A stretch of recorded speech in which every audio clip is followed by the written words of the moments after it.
Hi guys, it's Kino. Welcome to another video. If you're watching this on the day that this is posted, today is July 7th, 2023, which is the 7th day of the 7th month of a number 7 year, if you add up the digits 2023. And that means it's time for our annual collab with Luna, who is a wonderful reader here on YouTube. This is, I believe, our third collab that we've done on a special day. So we did the 555 collab on May 5th, 2021, the 666 collab on June 6th, 2022, and so now it's time for our 777 collab. Here on my channel, we're going to be looking at your greatest spiritual gifts and talents and how these gifts have changed over time, how you have evolved with them. And then on Luna's channel, she's going to be looking at how these gifts will impact others in your life, in your community, and how they will allow you to live your life to the fullest. I really recommend checking out Luna's channel. She is one of the biggest and brightest rays of sunshine in the tarot community. You will come out of her readings feeling uplifted, feeling empowered, and feeling loved. She just has such a beautiful energy. She focuses on helping us discover our talents, believe in our talents, and really let our light shine so that we can step into our calling and live our best life. So I'm going to have all of her links down below. Of course, I'll link her video in this collab, and I'll also have her social media linked, and she also has an Etsy shop, which I'll have linked down below. Luna, if you're watching this, I love you. Thank you so much for collabing with me again. You know you are my soul sister, and I'm so grateful to have you in my life, and I'm so excited to do this reading. So there are 3 readings for you guys to choose from today. There is a different crystal for each reading, and then I'm also going to be using a different tarot deck in each reading. So I'm going to show you in just a second each crystal up close paired with the Chariot card from the tarot deck that I'll be using in your reading. And of course, the Chariot because it's the number 7 card. So let's give you guys a look at each of your options, and please pick whichever one you feel drawn to the most. Number 1s, you have this Smoky Quartz, and your Chariot card is from the Alchemia tarot. Number 2s, you have this Opalite, and your Chariot card is from the Muse tarot. And number 3s, you have this Caribbean Calcite, and your Chariot card is from the Starman tarot. So just in case you need a little bit more time to pick, these are all of your options laid out side by side so that you can compare them and see which one is calling to you the most. As always, take all the time you need to pick. You can pause the video if you need to. I'm gonna go ahead and get started with number 1. Hi number 1s, so if you guys chose the Smoky Quartz and the Alchemia tarot, this is going to be a reading about your greatest gifts and talents. I wanted to start off the reading by taking a look at this animal card. So these are the cards that I used in the intro of the video, and this is the one that was like over here for your group selection. So we're gonna see what animal is on the other side.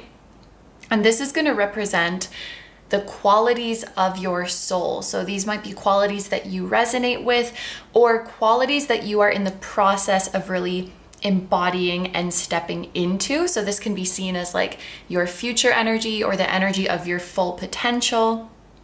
It can also represent a spirit animal who is currently with you and currently helping you. So let's see what we have for our group number 1s. We have the polar bear, so cute. And we have the number 3. And we have the keywords solitude, friendship, strength, and resilience. The first thing I feel called to say is me just noticing my reaction, like, oh, polar bear, it's so cute. Like, yes, they are cute, but I also think that polar bears can be quite ferocious. They're definitely a force to be reckoned with, very powerful. So this might be something that exists within you guys. Like, you are a very sweet, gentle, kind, I would even say adorable soul, but you are definitely not one to be messed with. I think that this group has a kind of silent power and a fire that is within you. And you can definitely bring it out if it needs to be brought out, especially to protect yourself or to protect your loved ones. I would also say that your spiritual team is highly protective over you.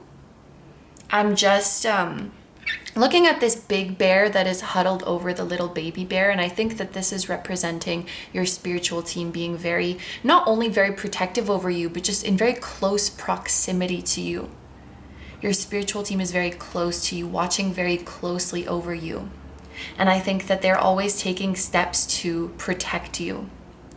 Sometimes in your life, things might not go as you had planned, or, unexpected things might happen that leave you confused or disappointed. And in those instances, I think it's very likely that your spiritual team has just protected you from something. I think that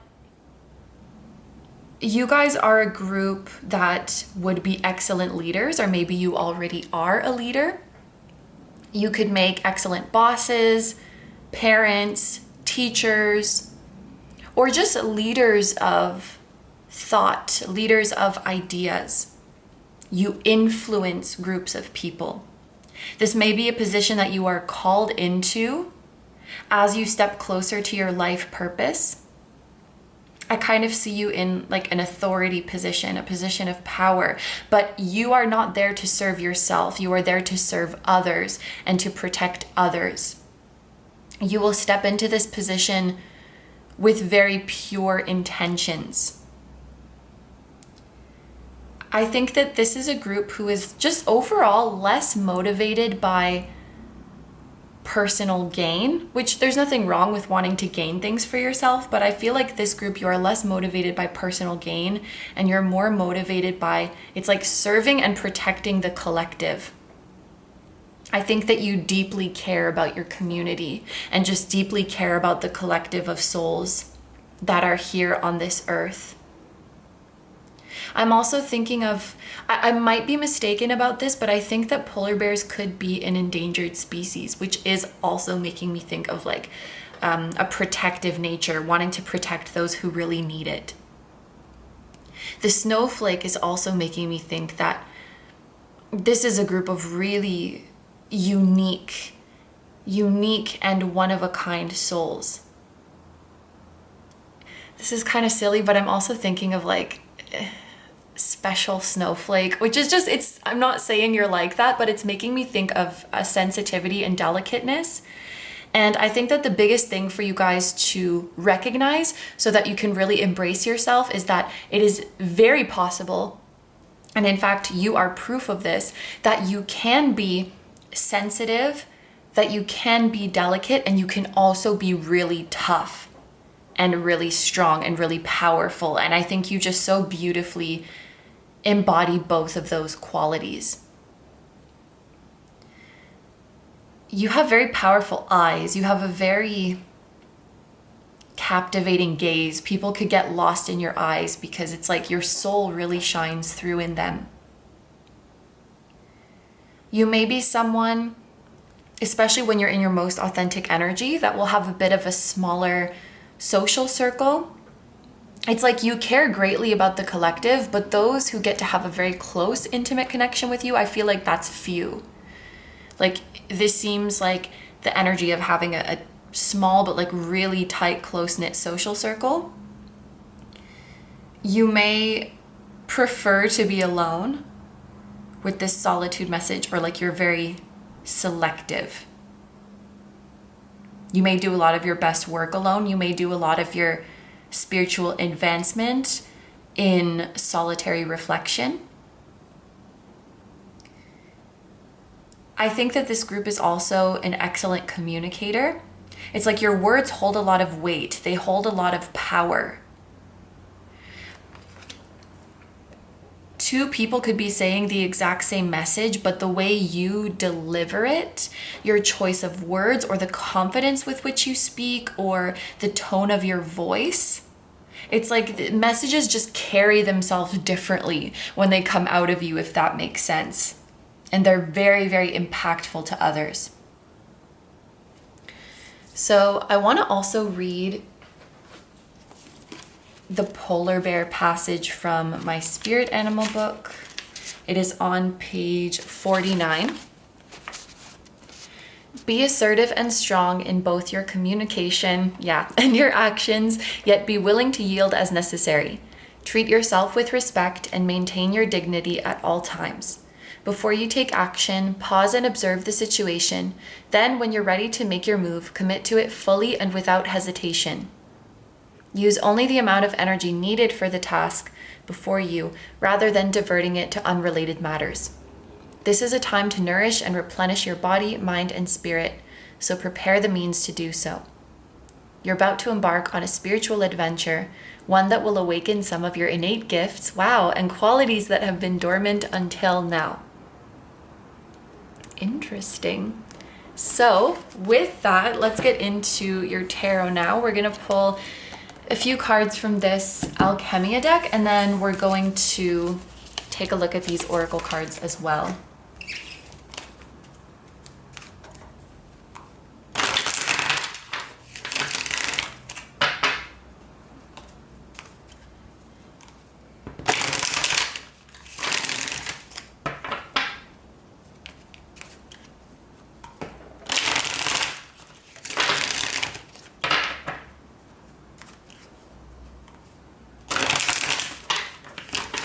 Group number 1's greatest gifts and talents.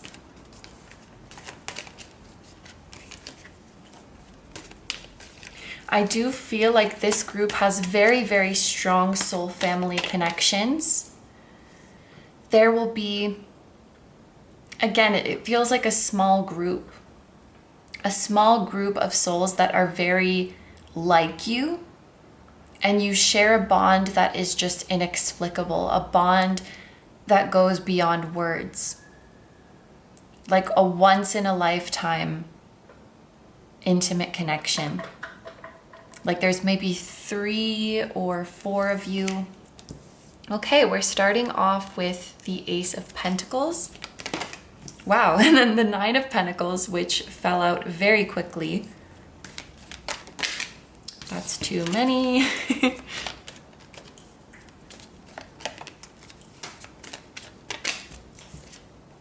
We have the Page of Wands, the Ace of Wands, and then we have the 9 of Wands. Okay, so all of our cards are Pentacles and Wands. So you could have a lot of earth placements or fire placements in your chart, or you could naturally gravitate towards fire signs and earth signs. Personally, I feel like I gravitate towards earth signs. More specifically, we do have Virgo energy here, particularly Venus in Virgo, and we have Sagittarius energy here, particularly Moon in Sagittarius. So you could have those placements, or someone very important to you could. I talk about this sometimes. I really love the balance between Pentacles and Wands, or the balance between earth and fire. What this tells me is that you guys have a beautiful balance of spontaneity, adventurousness, and passion versus practicality, stability, groundedness. And you need both. I think they work very, very well together, because this is where your brilliant ideas come from, this Wands energy, like your inspiration and your drive and your passion, it comes from here. And then the ability to create an actionable plan to get these ideas into the world, to manifest them, and to stay consistent and to stay disciplined so that you can really carry it through to the end, that comes from earth energy. And so when you are in your highest potential, you will have really mastered the balance between these two energies, or maybe you already have. I also want to point out that after the Ace of Pentacles came out, the 9 of Pentacles came out very, very quickly. And then we had that little explosion of too many cards coming out. I put them back, but I do think it was meaningful. I think that this group, you are about to experience a windfall, I think is the word. Basically, a lot of money coming in quickly, and I have a feeling that it will be coming from many different places. I just got the image of someone trying to build a few different streams of income in case one of them takes off, and then they all do. Like, they were kind of putting their eggs in different baskets, thinking that maybe if I'm lucky, one will work, and then everything works, and then money comes flowing in from like tons of different directions. This is definitely a group where you could try your hand at many different things. I don't necessarily see you having to focus on one thing. You might be someone who has several jobs throughout your life, or even works in several different fields throughout your life. You may not have like one clear, this is the job I'm going to do forever, or like I'm definitely going to be in this field. You can be successful in many different things. I also think, just like with the order these came out, we start with Pentacles and then Wands comes after. So I feel like I'm hearing the word late bloomer. I don't really believe in like being late or being behind schedule, but you might feel that way about your life, where in the earlier stages of your life, there's a car honking outside, so this is important. And I just saw 1313 too. In the earlier stages of your life, you might find that things go a lot slower, but it's because you're building a foundation. You're building a strong foundation that you will then soar from. And later on in your life is when you're really going to reach, oh my gosh, I just noticed, sorry, 1919. That's so cool. We have like an ace and a 9 of one suit, and then an ace and a 9 of another suit. Yeah, sorry, what was I saying? I think that this will be a group where you're kind of blossoming later on in your life. The next time your age ends in a 1 or in a 9 could be an important year. So for example, I'm 28. So for me, this would be like when I'm 29 or when I'm 31, like that next 9 or 1 age. With the Page of Wands here in the middle, what's actually coming to my mind with this is that you have some kind of gift that is related to children. Your job, or one of your jobs that you do in this lifetime, could involve children in some way. You could be very gifted at helping people access their inner child and tap back into their creativity and their childlike wonder. You could also have a gift of communicating with children in the spirit realm. Children who have passed on to the other side, or like people's spirit babies, children who have yet to incarnate into this earth. As a leader and an influential person, the work that you do could also really influence the next generation of children, or the next generation of souls that come to this earth. But yeah, I think you have like a special connection with children. I also definitely think with the Ace of Pentacles and the 9 of Pentacles that your gifts and talents will make you a lot of money in this lifetime. Yeah, that's for sure. This is like your divine birthright is to experience abundance in this lifetime. You are very independent. We saw that with Solitude on the Polar Bear card, and with this 9 of Pentacles as well. I think a lot of the success you achieve in this lifetime, a lot of it will be from your own ideas, from your own work. The 9 of Pentacles has a kind of self-made energy, you know, like a self-made millionaire, a self-made boss. I think your soul does work very well alone and does learn a lot of its lessons alone, just because it's like you're very good at motivating yourself. And I also think you're very introspective. You're very good at reflecting. You have a strong sense of self-awareness. I think you also have a beautiful balance of like growing into a mature, serious adult, but also still keeping that fun-loving, spontaneous, silly, childlike energy to you. It's like you can kind of simultaneously take yourself very seriously and not take yourself seriously at all. It's a beautiful balance. Something else that's amazing about you is the gratitude that you exude. I just heard like your gratitude is infectious.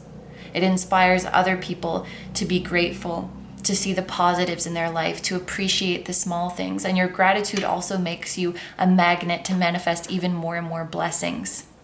You are a powerful manifester.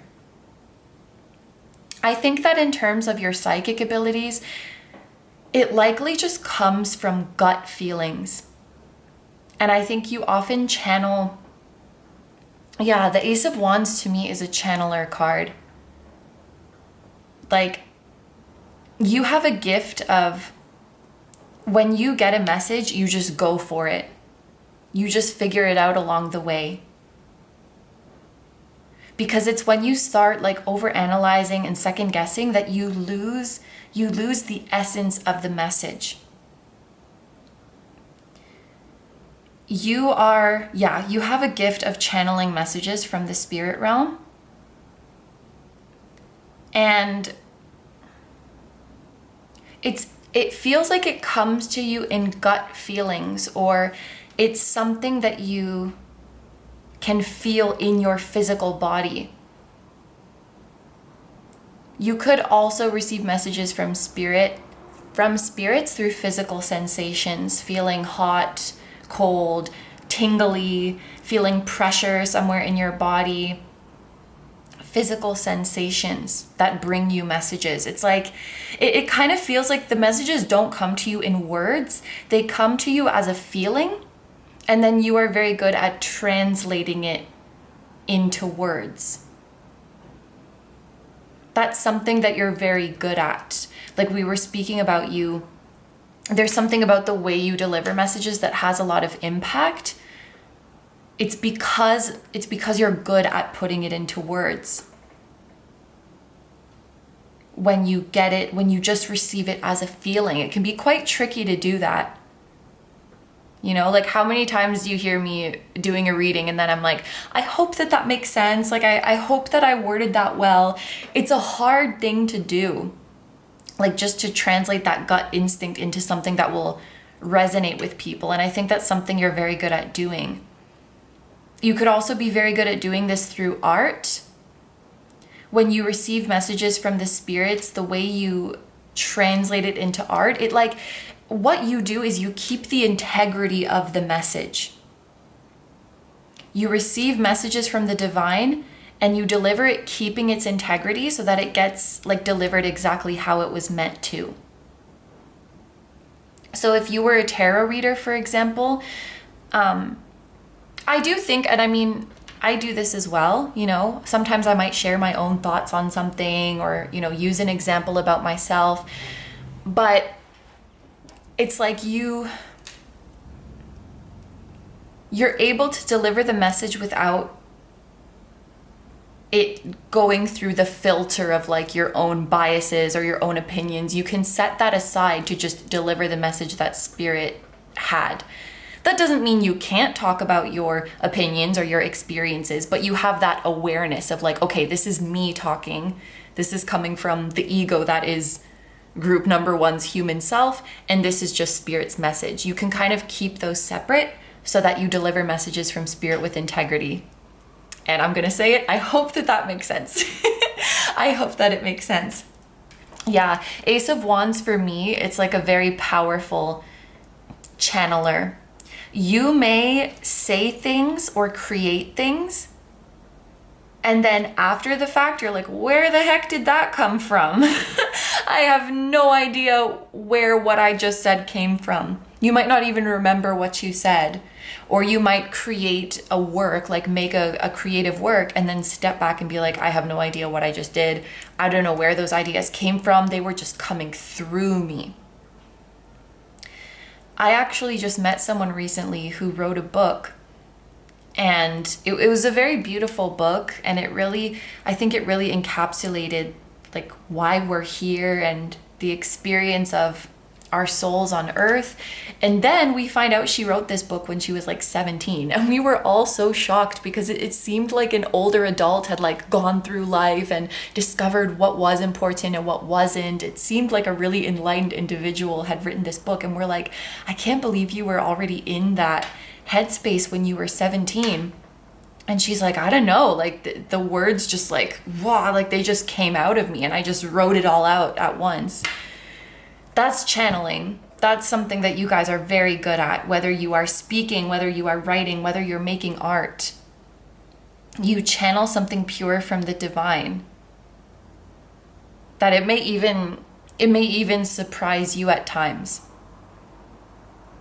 The divine might choose you for this because they know that you're open to it, you're open to receiving that, and that you will deliver the message as it was meant to. I also think with this 9 of Wands and with strength and resilience, your resilience is a gift. I feel like this is a group of incredibly determined and perseverant souls. This may be a gift that you have developed over many lifetimes. You've maybe even had lifetimes as humans or animals or non-humans that have helped you with this. I was just watching like a nature documentary recently, and animals are crazy, man. Like they just keep fighting and keep fighting and keep fighting. They're so resilient, like just to survive, just to eat, just to reproduce. Like they have to fight so hard. And you have maybe had lives where you really, really had to fight just to get by, just to keep yourself going. And again, it could have been as a human, or it could have been as an animal, or something other than on this earth. But this is a group that will not give up easily. I'm also hearing for some of you, at some points in your life, people maybe have told you things like, just move on already. Like it's crazy that you're still waiting for this. It's crazy that you're still hoping for this. Some people maybe have actually said this to you out of like a jealousy almost, a jealousy for your commitment, for your dedication, for your patience. I'm even hearing there's some people who have maybe said this because they knew that you were on the verge of manifesting everything you wanted, and they felt like threatened by that for some reason. So they're like, oh, just move on already. Like it's not gonna work out. But your resilience and perseverance is a gift. It is one of your greatest gifts. This is about protecting what matters to you, fighting for what matters to you. You're the type of person like who gets, you get knocked down 7 times and you stand up 8 times. You're a fighter. There may be, like with this Pentacles going into Wands energy, you may be coming up to a breakthrough soon in your life, something that has taken a lot of time, something that you have tried again and again and again and again and again to make it happen is finally coming through. Let's take a look at our oracle cards. What other messages do we have for number ones? We have Neptune, mystery, confusion, imagination, dreams, artistry, Pisces, spirituality, subconscious, intuition, clairvoyance, illusions, dreams, visions, depth, and consciousness. We have a lot of mutable signs coming up. We had Virgo, Sagittarius, we have Pisces here. Gemini is the other mutable sign. We have Lagus, I don't know how to pronounce these. Flow, water, sea, a fertility source, the healing power of renewal, life energy and organic growth, imagination and psychic matters. Lilac Spirit Quartz with community, healing division, teamwork and freedom. Creative signs, pay attention, what is unfolding, what is calling out to you to explore. And then we have letting go. Everything is indeed out of control and God will hold it all. I can safely let go. Okay. We have Neptune here, this is Piscean energy. This is highly, highly psychic energy. And again, this is giving me the feeling that you guys receive those messages from spirit that to many are very difficult to translate in a concrete way, to put into words in a way that it makes sense for our 3D Earth experience, in a way that we can actually apply it.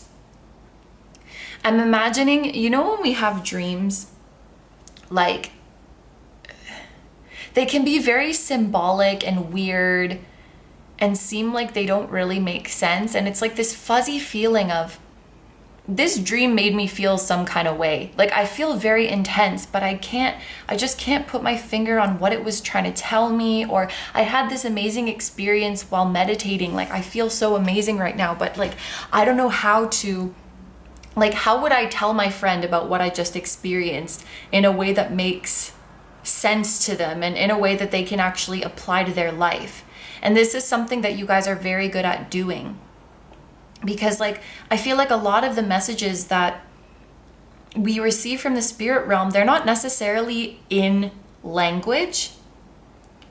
And it's kind of like, how do you explain a 4-dimensional being to a 3-dimensional being?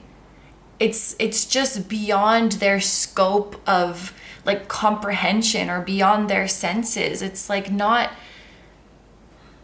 something that you can so easily convey. And I feel like your gift is being able to convey these like weird, subconscious, symbolic, otherworldly concepts, even to like non-spiritual people. And they're like, oh yeah, that makes sense. Like, the way you put things into human language, the way you make things accessible and understandable to others, you have a gift in that. And I think that goes for things that you channel from the divine, but it could also be in things that are not inherently spiritual. Like, maybe you are a professional in a very complicated field.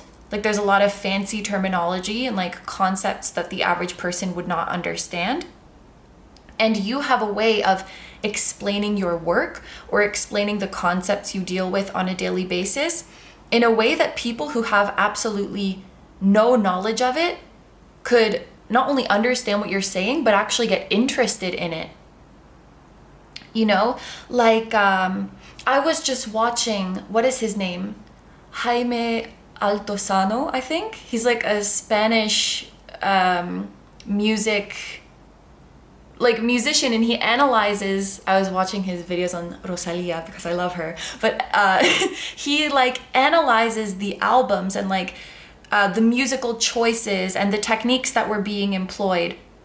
And you know, when most people listen to music, they're not thinking about that, right? They're just thinking about the feeling that they get, which is beautiful, but it takes a lot of skill, I think, to explain like the theory, and like, this is the like device that was being employed here, and like, this is why you feel this emotion when you're listening to this song, because the musician made this deliberate choice. And like, you can do this for so many different fields, right? But it's like, you break it down for the non-specialists, you break it down for the average person, that they can actually understand it, even if they've never touched a musical instrument in their life. They're like, oh, I can kind of see what you're saying. And you'll look at that video, like that video I was watching, and there's comments of people saying like, I feel like I appreciate the music so much more after listening to your your breakdown of everything. Or I wasn't really a fan of the album first, but now that I understand like the choices of the artist more, I can appreciate their artistry, and now like the music gives me chills. Like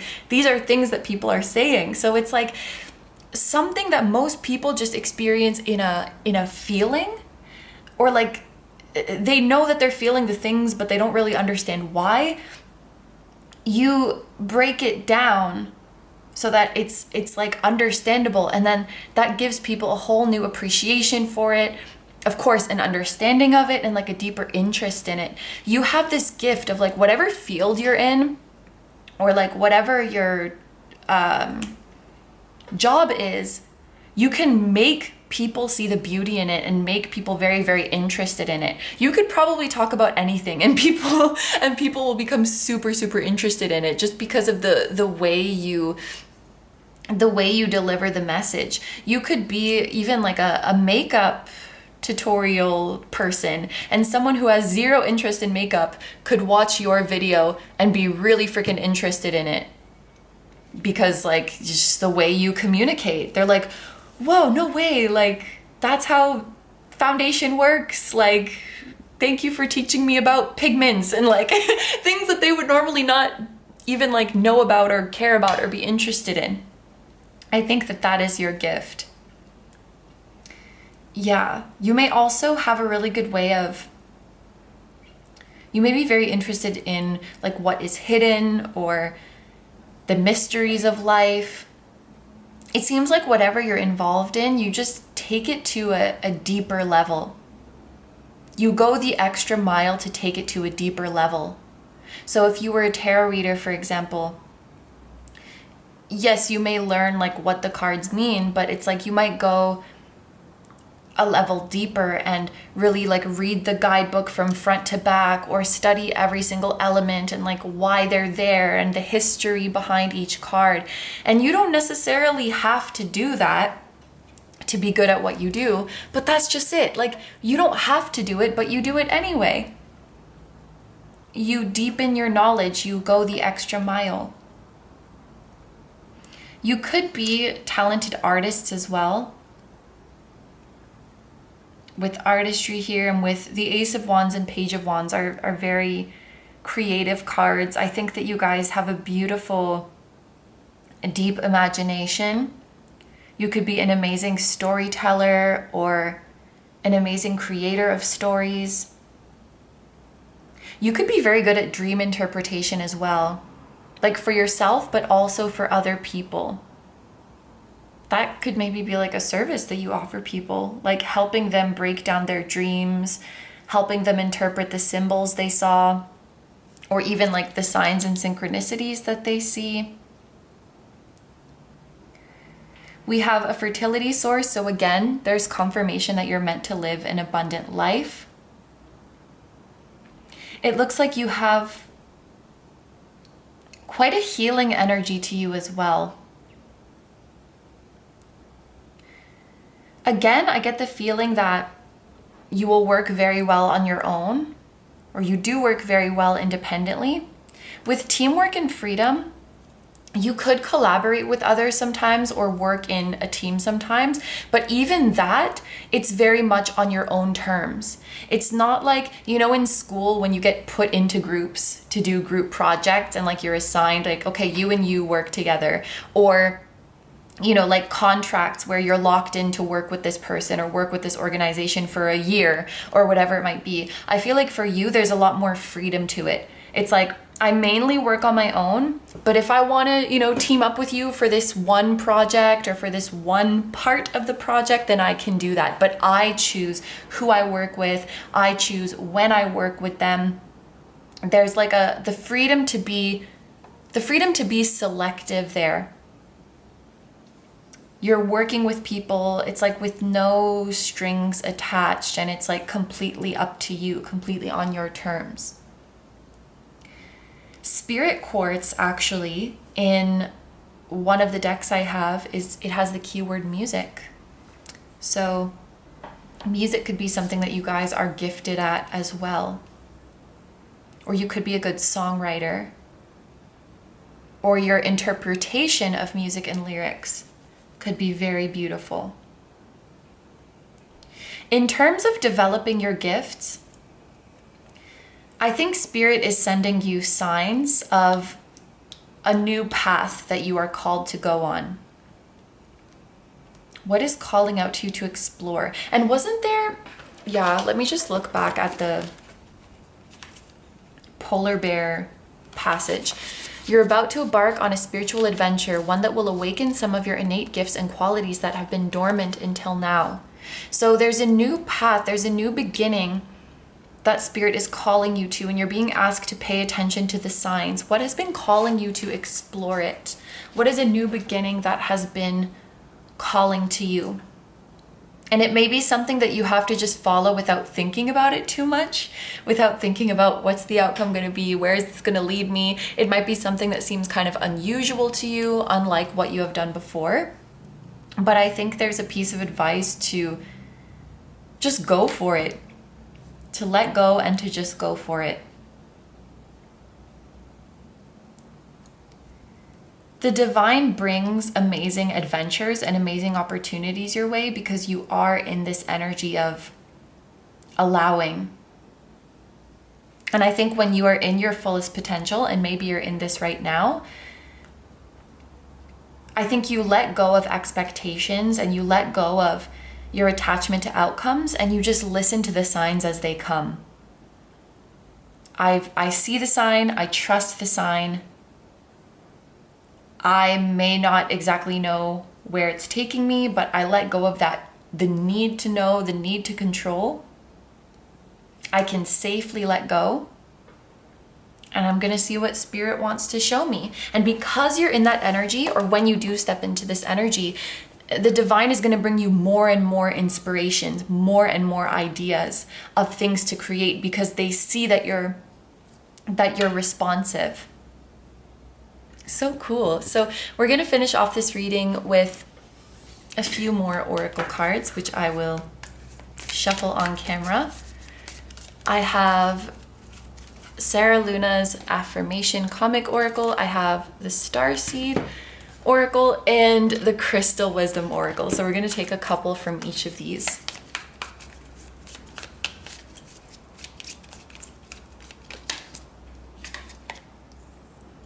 You take compliments. You accept compliments because you too deserve kindness. Accepting love and affection is a way of investing in your mental health. Make a habit of letting others treat you with the same appreciation you have for them. You are lovable. Allow yourself to be loved.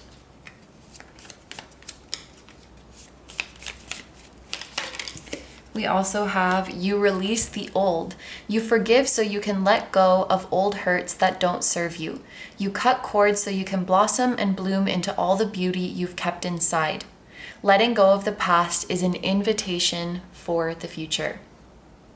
I just saw 3939, by the way, and we were talking about like an age that ends in 9 could be important for you guys. So I don't know how old you are currently, but if you are 39 or if you will be 39 in the future, that could be a really big year for you, which I think in a lot of societies and in a lot of jobs could be like a, and I say this with very heavy finger quotes, like a late bloomer age, because we're expected to know what we want to do with our life when we're like 18. But yeah, 39 could be an age where you reach really, really big success.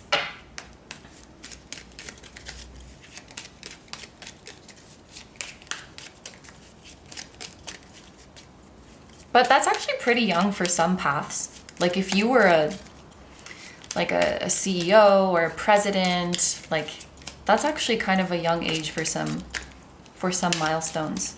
Woo. We have Chrysotile, power animal. So maybe this polar bear is like your spirit animal. My power animal supports, guides, and loves me throughout my life. And Ametrine. This is balance of divine feminine and divine masculine energy. For those of you who feel that you have a divine counterpart, this could be confirmation of that. I am fully aligned with my intuition. I trust this powerful wisdom to guide me.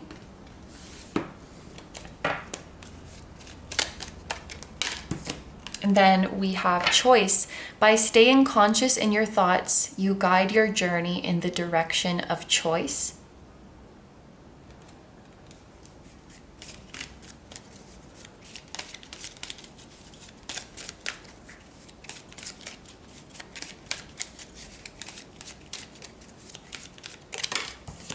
And release. Interesting. We have 2 messages about release, and I am now remembering that I saw 1313 at the beginning of this reading, and I kind of made a mental note that that's the energy of the death card, but I didn't mention it because I wasn't quite sure how it was relevant yet. So maybe there is something that needs to die essentially from your life, that needs to be released. Release anything that keeps you from your path of authenticity. You release the old, you forgive so you can let go of old hurts that don't serve you. So maybe like holding on to a past hurt or identifying strongly with a past hurt is keeping you from being your true self. And this choice card as well, it makes me think of like, sometimes when we live too much in autopilot, or we just go through the motions without really being conscious of what we're doing and what we're thinking about, we kind of forget that in every moment we have the choice to choose a new path. In every moment we have the choice to reinvent ourselves. I think there's part of your old self that has kind of overstayed its welcome. You're like, I'm imagining a snake that the old skin has peeled off. Oh, I'm sorry, this is kind of gross. It's like the old skin has peeled off, but the snake is still moving around with that peely old skin on it. And it's like, why is it even there anymore? Like, just shed it. Just shed it, snake. You will feel so much better. Yeah, something you are identifying with, especially like a hurt from the past or mistakes from the past. People that you've outgrown that are keeping you from being your authentic self. They want to be released at this time. You may be, with this you take compliments card as well. You guys may be just a bit too humble. Being humble is good, but we also need to recognize our accomplishments and recognize our amazing qualities. And being in that energy will allow you to attract people who truly appreciate you and see how amazing you are.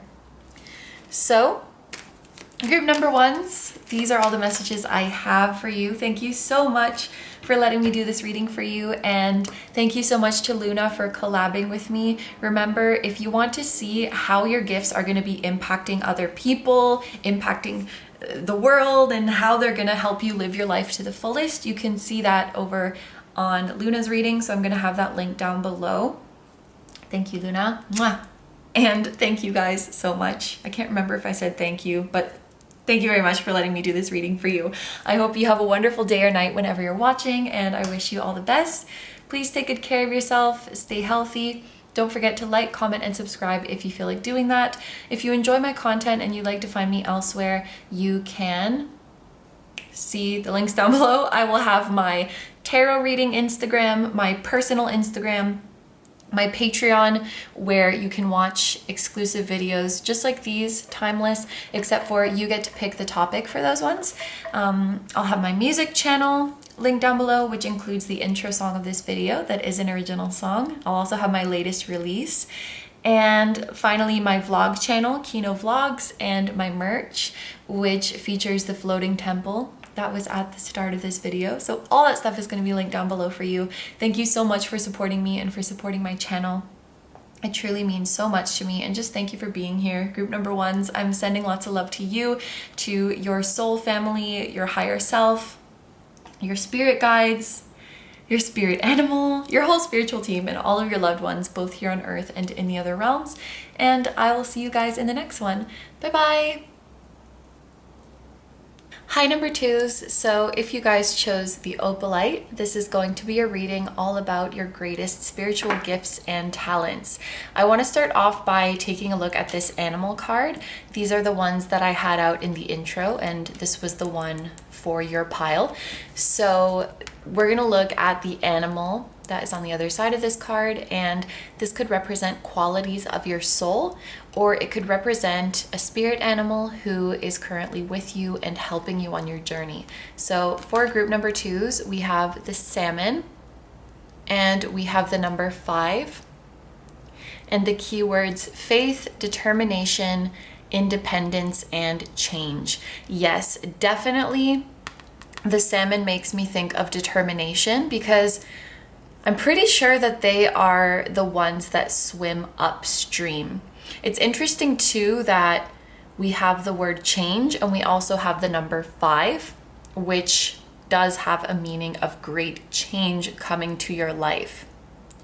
I am getting the feeling this could be the quality of your soul, that your soul has a great determination, but I definitely think that this is a spirit animal that is helping you right now, because the sense that I'm getting from this card, group number 2, is that you are about to go through a very big change in your life for the better, but sometimes it is difficult for you to have faith. Sometimes it may even feel like an uphill battle.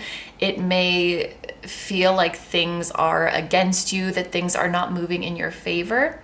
But if you continue to have faith in the divine's plan for you, and if you continue to move forward with determination, you will experience a breakthrough. For some of you, it could also be that you are in the middle of a tough transitional, if that's the word, a tough transitional phase in your life. And this spirit animal is here to keep you strong and resilient as you ride the waves of change. Let's look at, I actually wonder if this spirit animal book has a passage for salmon. That would be QRS. Oh my God, there is one. It is on page 236. And it says, in spite of any challenges or discouragement, persevere toward your goal and you'll reach it. It's critical that you trust your gut feelings and inner knowing at this time and avoid the influence of anyone who may have hidden agendas. You may experience some sort of loss, such as a relationship or through a move, yet this will precede a new beginning. Through some sacrifice you willingly make, you'll experience a rebirth into a new you. This signals a time of plenty, where you'll have more than enough for yourself and to share with others. So it seems like we're going through a transition where, yes, there will be some loss, but there will be even greater blessings that come to us as a result of letting go. I think this is the most important part though. In spite of any challenges or discouragement, persevere toward your goal and you'll reach it. Okay, so let's get into your tarot to see what your greatest spiritual gifts and talents are. We're also going to take a look at some oracle cards to clarify this. This is a lovely deck, by the way, the Muse Tarot. I feel like I haven't used it in a while.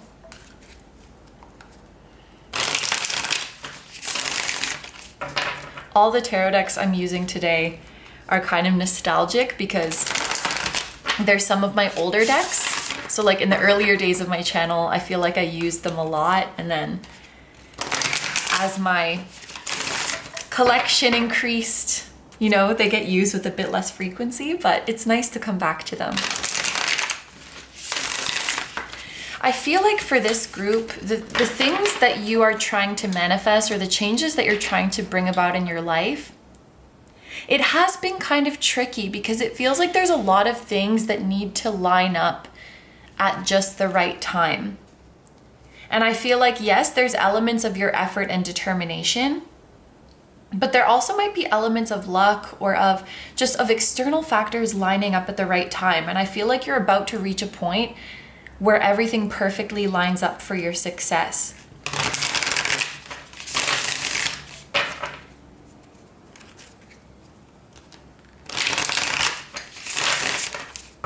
I feel like this is an important message for those of you who are losing hope or who are starting to like question your own intuition or question your own inner guidance. You are definitely on the right path, and the difficulties or obstacles that you're facing, it doesn't mean that you're on the wrong path. It's important for you to know that.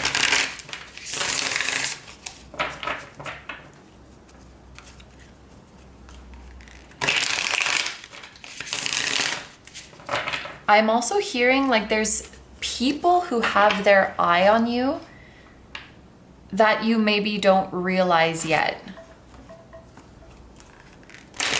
Or even if just a few people see and recognize what you're doing, you don't need to worry because the right person or the right people will see it. It's not about how many people recognize you or like how many people see your hard work. It's about the right people seeing it.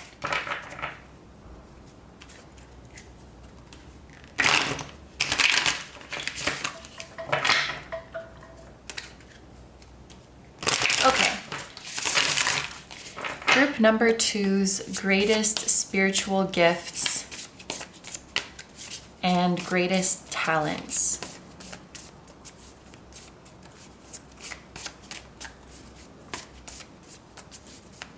I have a very strong visual of a bus right now. Not like a city bus, but the buses that you take on more long distance trips.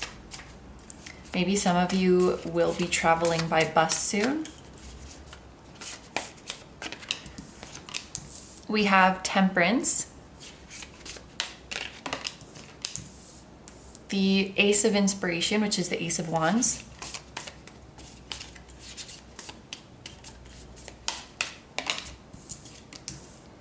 the Five of Inspiration, which is the Five of Wands, the Queen of Materials, which is the Queen of Pentacles.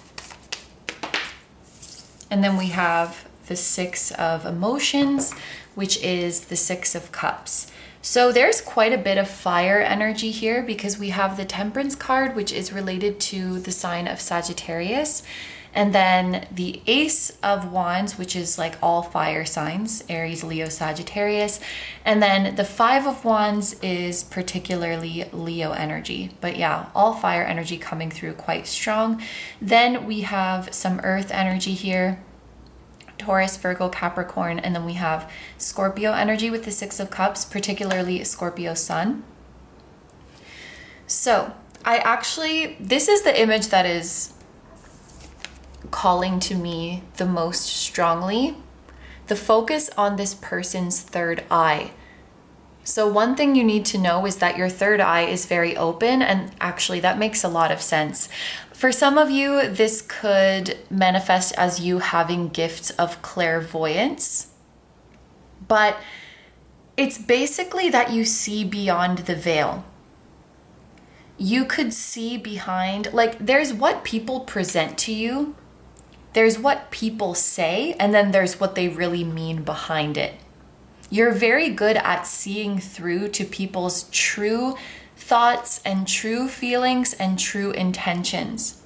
You're also good at seeing the truth, the true nature of a situation. One challenge of this gift is that you kind of simultaneously see what is going on around you in the 3D and what you perceive with your five senses, and then what is going on energetically, what is going on behind the scenes, what is going on in the 5D. And sometimes with the Five of Wands here, or maybe a lot of the time, these two things can be quite different. They might even appear contradictory at times, and it's like when you're constantly getting information about both what's going on in the 3D and what's going on in the 5D, it can be overwhelming, and it can also make you feel a little bit crazy at times, because it's like I'm seeing this happening in front of me in the 3D, but then I'm getting messages that it's actually a completely different thing. I'm getting a download of something that appears to be the opposite of what I'm seeing with my physical eyes, of what's going on in my 3D experience. So before you've really like fully embodied this gift, there might be a tough period of like, am I crazy? Am I delusional? Am I making things up? That might be something that you kind of grapple with in the earlier stages of developing your gifts. If this is something you struggle with right now, I do want you to know that it will get easier. Maybe some of you have reached a place where you're able to trust what you see with your third eye, which is awesome. But yeah, it can be tricky because sometimes the truth that you see with your third eye, it can appear different or even opposite to what is being presented to you in the 3D. But it's because you see beyond the 3D illusion. And the reason I said it makes sense for you guys is because we had that message of like, sometimes it feels like you're swimming upstream. It might feel like the odds are against you. It might feel like your desires are really not materializing. And yet when you tap into your psychic gifts, you know that that couldn't be farther from the truth. Sometimes it's when we feel like we're falling behind, when we feel like everything is falling apart, that we're actually on the brink of an amazing breakthrough. Sometimes it's when we feel like we're at our lowest, that we're about to experience the most beautiful period of abundance in our lives. And I think you'll experience a lot of moments like this in your life because your higher self is trying to show you of this gap. Like, things are not always as they appear in the physical world. Sometimes the truth of it is very different. What's going on energetically can be a whole other story. And I think you're very tapped into like what is going on energetically. Someone might be telling you one thing and you hear something completely different because their message to you, it's not necessarily about the words that they said. It's about the energy that they give you. You have that gift on picking up on the energy, which is really the truth of what's going on. So you can pick up people's true feelings, people's true intentions, people's true nature. I think that you have a gift of seeing through the BS. But in order for this gift to really work for you, you have to come to a place where you can fully believe it and fully trust it. And I feel like that is going to be a challenge. You know, this person is saying XYZ to me, but I feel something completely different from their energy. That disconnect, that gap, I think it will take some time for you to get from a place of, these two things I'm picking up on are different.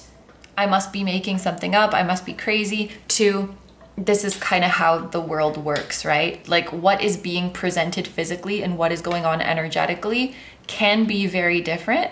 And I do have the gift of seeing both. And I do have the gift of knowing like the truth is in the energy. Energy doesn't lie. You've maybe heard that before. Energy doesn't lie, and you are an excellent energy reader. You might not really read energies by the book either. For example, if you were a tarot reader, you might get cards that, you know, traditionally in the textbooks mean one thing, but the reading that you get delivers a completely different message. You might not even really need tools, honestly. When you have fully developed your gifts, you might not even really need the tools because you just go straight to the source. You go straight to the energy that is present. But what I was going to say with that example is that, like, if you were a tarot reader, people might say things like, why did you read it like that? Like, that's not what that card means. And it's because it's not about the card that appeared. It's about the energy that you're picking up on. It doesn't really matter what is physically here. I feel like you have the gift of just seeing beyond that physical veil and that illusion. You could do very well with divination tools, but I don't think you need them. I think you're just tapped in. You could literally, when you're tapped into your gift, you could do a reading, like sitting here, no cards, just a white table, and just like blah, blah, blah, blah, blah, blah. So maybe you're at that place already. If not, I definitely think that you will be evolving into that place where you can do that. If you did use divination tools, I feel like it would be more for the other person.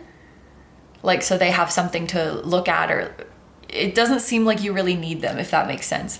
And with Temperance as well, this makes me think that you are a highly evolved, highly advanced soul. You're probably someone who has been told throughout their life that they are an old soul. And yeah, I think clairvoyance is a big gift for this group. So you might be able to channel messages because spirit is showing you visuals in your mind's eye. They could be quite literal, you know, like that bus example. I'm seeing you on a bus, so maybe you're going to be taking a bus in the future. Or spirit could show you things in a more metaphorical sense. Like, I see you on a bus, so maybe this means that you're going through a transitional phase, you're going on a journey. You can do both for sure. I think that your spiritual gifts are always with you, but there may be certain times where they're more strong and more intense, and then other times where they're more mellow. It could have to do with the cycles of the moon. It could have to do with certain astrological transits, but I think that you'll definitely feel like a fluctuation in your psychic abilities. Sometimes they'll be super, super intense, almost like you can't turn them off. And then other times, like, they're always kind of there. You can always tap into them, but it's like other times you might not hear so much from them. When you're in a less evolved stage, you might worry that, like, my gifts are inconsistent, or like I'm losing my gifts when they're more quiet. But I think as you become more comfortable and more evolved, you'll realize that it's just, you know, it's just part of the fluctuation. It's the same way when the moon is waning, we're not afraid that the moon is disappearing. We understand that it's just a phase of the moon. It's going to wane. It's going to be like black, a new moon, and then it's going to grow again. It doesn't mean that the moon is going away. So yeah, I think you have these kind of ups and downs throughout your life in terms of like how strong your psychic gifts are. I saw the number 1717 on the camera timer, which is the number of the star. Aquarius energy could be significant. We may have a lot of starseeds who chose this group, although I do get the feeling that you've had a lot of human incarnations as well. I do think that you are here on this earth to innovate. I'm hearing to update a system that is not working anymore. And I know that's quite vague, but something that to us earthlings just feels like the norm, you are here to update that system. You are here to challenge humans' ways of thinking. This may be a message that's kind of hard to hear, or maybe you know this already, but I feel like in this lifetime, there will be a lot of people who disagree with your views, or who disagree with your way of life. Not necessarily because it's controversial, but just because it's less commonplace, it's less normal, it's less accepted. It's just like a minority way of thinking now.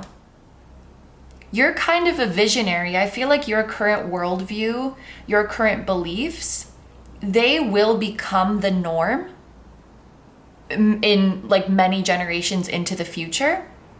But now the way you see the world, like the way you see the universe, it's kind of like a minority way of thinking. And so there could be a lot of people who disagree with you.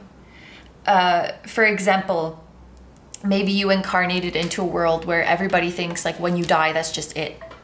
Like we just have this one life and then you die and that's it.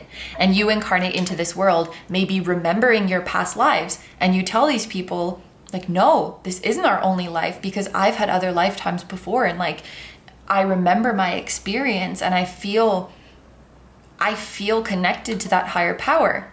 Everyone's like, like that's baloney. It's like people, it's true. What am I trying to say? It's like a difficult life, you know, when like a lot of people are not ready for the truth or like ready to hear what you have to say. I feel like a lot of people in the world are just closed-minded compared to you. I feel like you're someone who has more progressive views and is more open-minded. And the word innovative that's like that Aquarian energy. The word innovative is coming to my mind.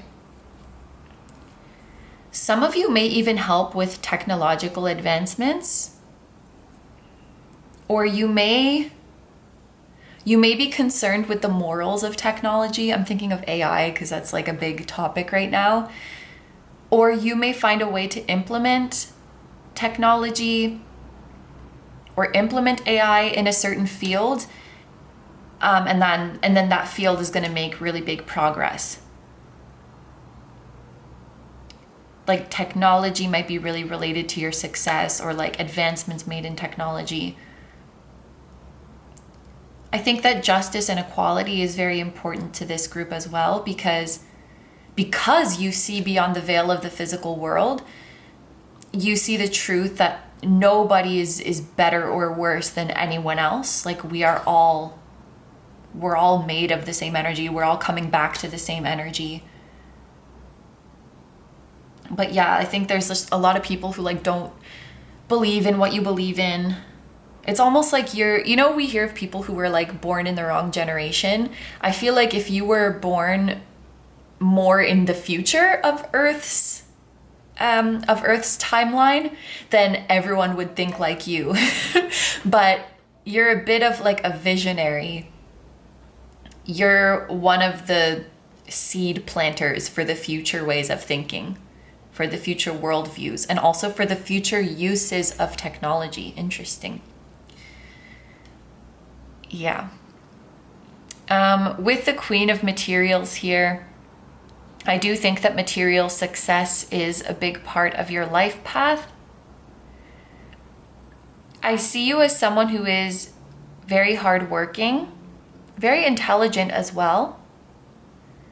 And as you come into yourself more, you'll develop more and more security, becoming more and more sure of yourself. I feel like a big part, I see this transition that you guys are going through where at first you really struggle to believe in your gifts and like stand by your beliefs and like stand firmly in your views and trust your intuition. And as you get older and as you move through life, you become really, really sure of what you believe in. You become really sure that you have these gifts and really sure of how powerful you are. I think that there's a grandmother figure or a great-grandmother figure who had the same gifts as you and who is very proud of you. They could still be here on Earth. They could be on the other side. I think there's also many members of your family or in your ancestry who had the same gifts as you but never really showed them or developed them, because the same way there's maybe a lot of people who disagree with you in this day and age, for them in the past it would have been even more so. You might have a bit of like trauma in your ancestry about having to hide certain parts of your identity. I'm hearing like having to assimilate to other belief systems, to other cultures, maybe in a religious sense. You had to just mold parts of your identity to the whoever was in power, whatever individual or like demographic was like the majority. So I think you're helping to break that cycle.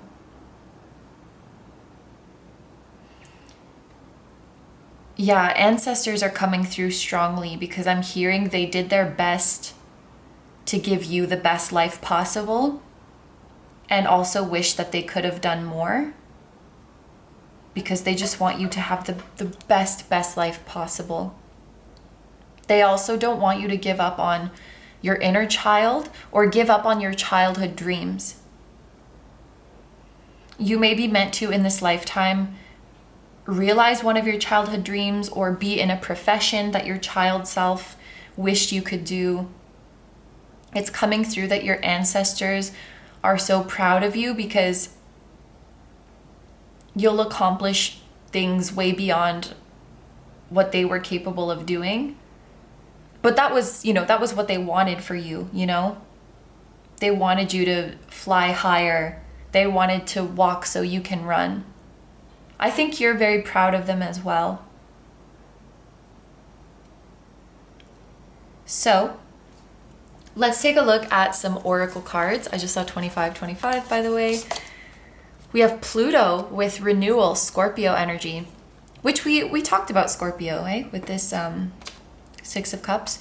Evolution, transformation, Scorpio, beginnings, endings, rebirth, turbulence, destruction, hidden power, core truths, intensity, highs and lows. I also want to tell you guys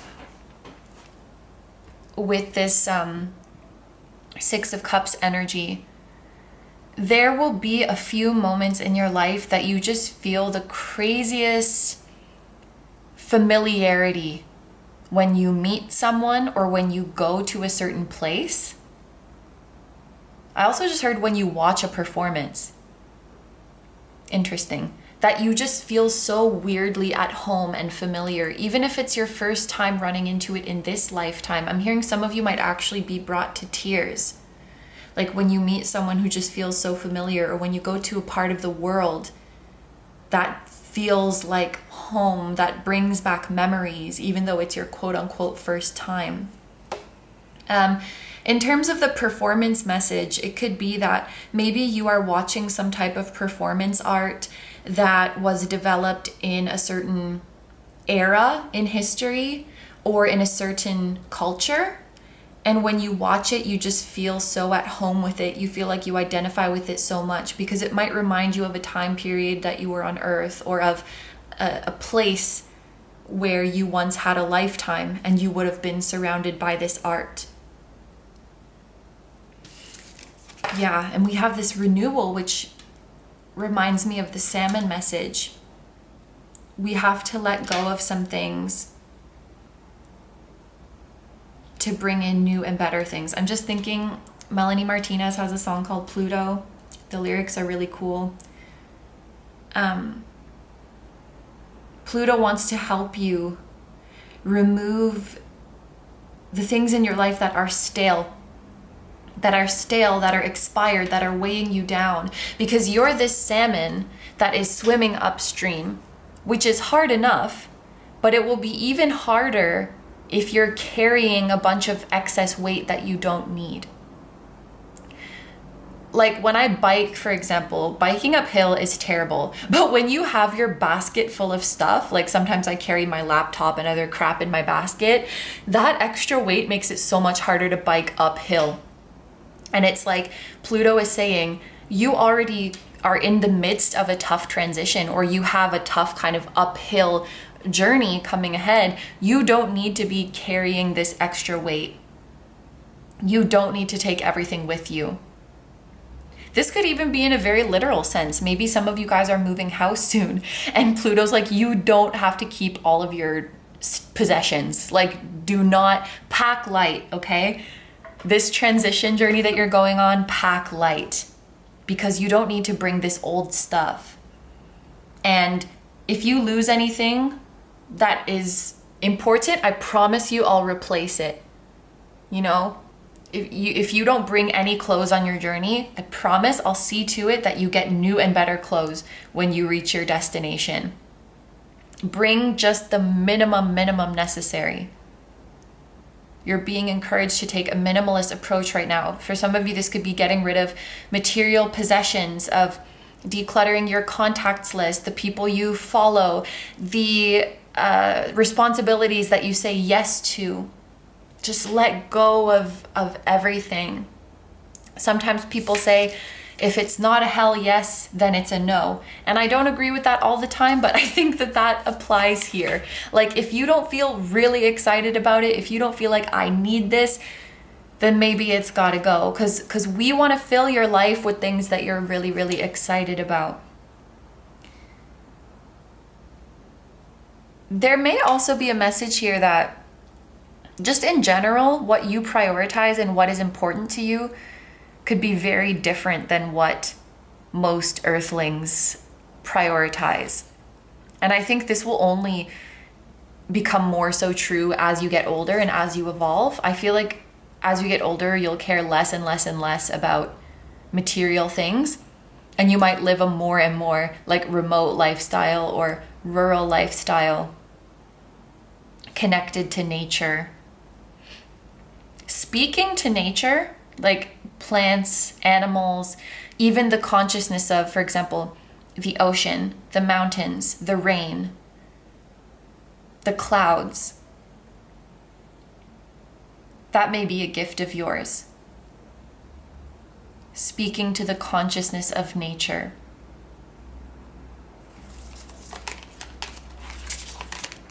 We have Fehu.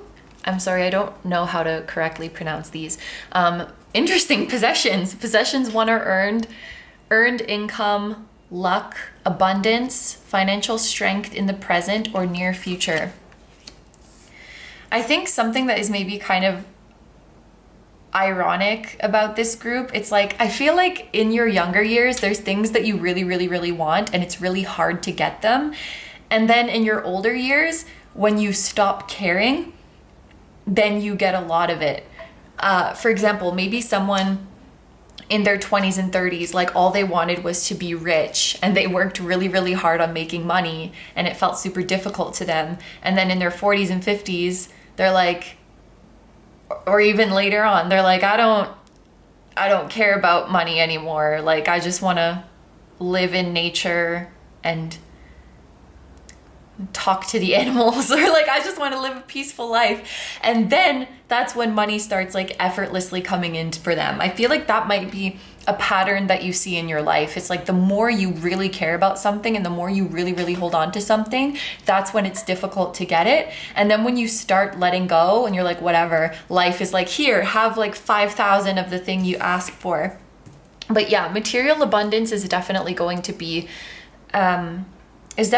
a part of your life. And I have the feeling that you will be quite generous with your material gifts. You might be the type of person who, like, let's say you have a business and you make a bunch of money from it, then like all of that money will go back into building your business. Or it's like you keep reinvesting in your craft rather than just like using the money on yourself, which you very well could if you wanted to, of course, nothing wrong with that.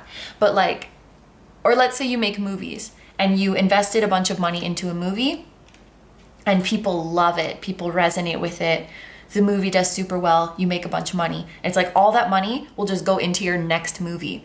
So it's like you keep giving back to the people who enjoy your work, resonate with your work. You keep reinvesting your wealth to do even more, to create even more. I could also see you donating a lot of your wealth, or using it to advance what is it called? Initiatives that you care about. Yeah. And it's funny how this arrow is like pointing towards Pluto. It's something about your design. I don't know. Maybe it's something in your birth chart. It's like the less you care about things, the more it will just like fall into your lap. We have Jade and Pink Lotus. Sink into silence, reflection, and tranquility.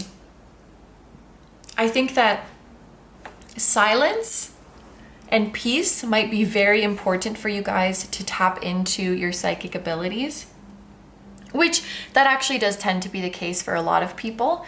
Not everyone, but I think for this group, if you can be in silence, if you can be in solitude, if you can be in a place of reflection, that's when your psychic gifts will really, really emerge. Those fluctuations we were speaking about earlier, maybe it's just that, some seasons you spend more in the 3D world, you spend more, busy, out and about, making shit happen in the 3D world. Then you have kind of a down period, and you take that time to reflect and be by yourself and collect the messages from the divine that you need, and then you get back out there into the world. Because you always trust that when you do come back, your gifts will be there.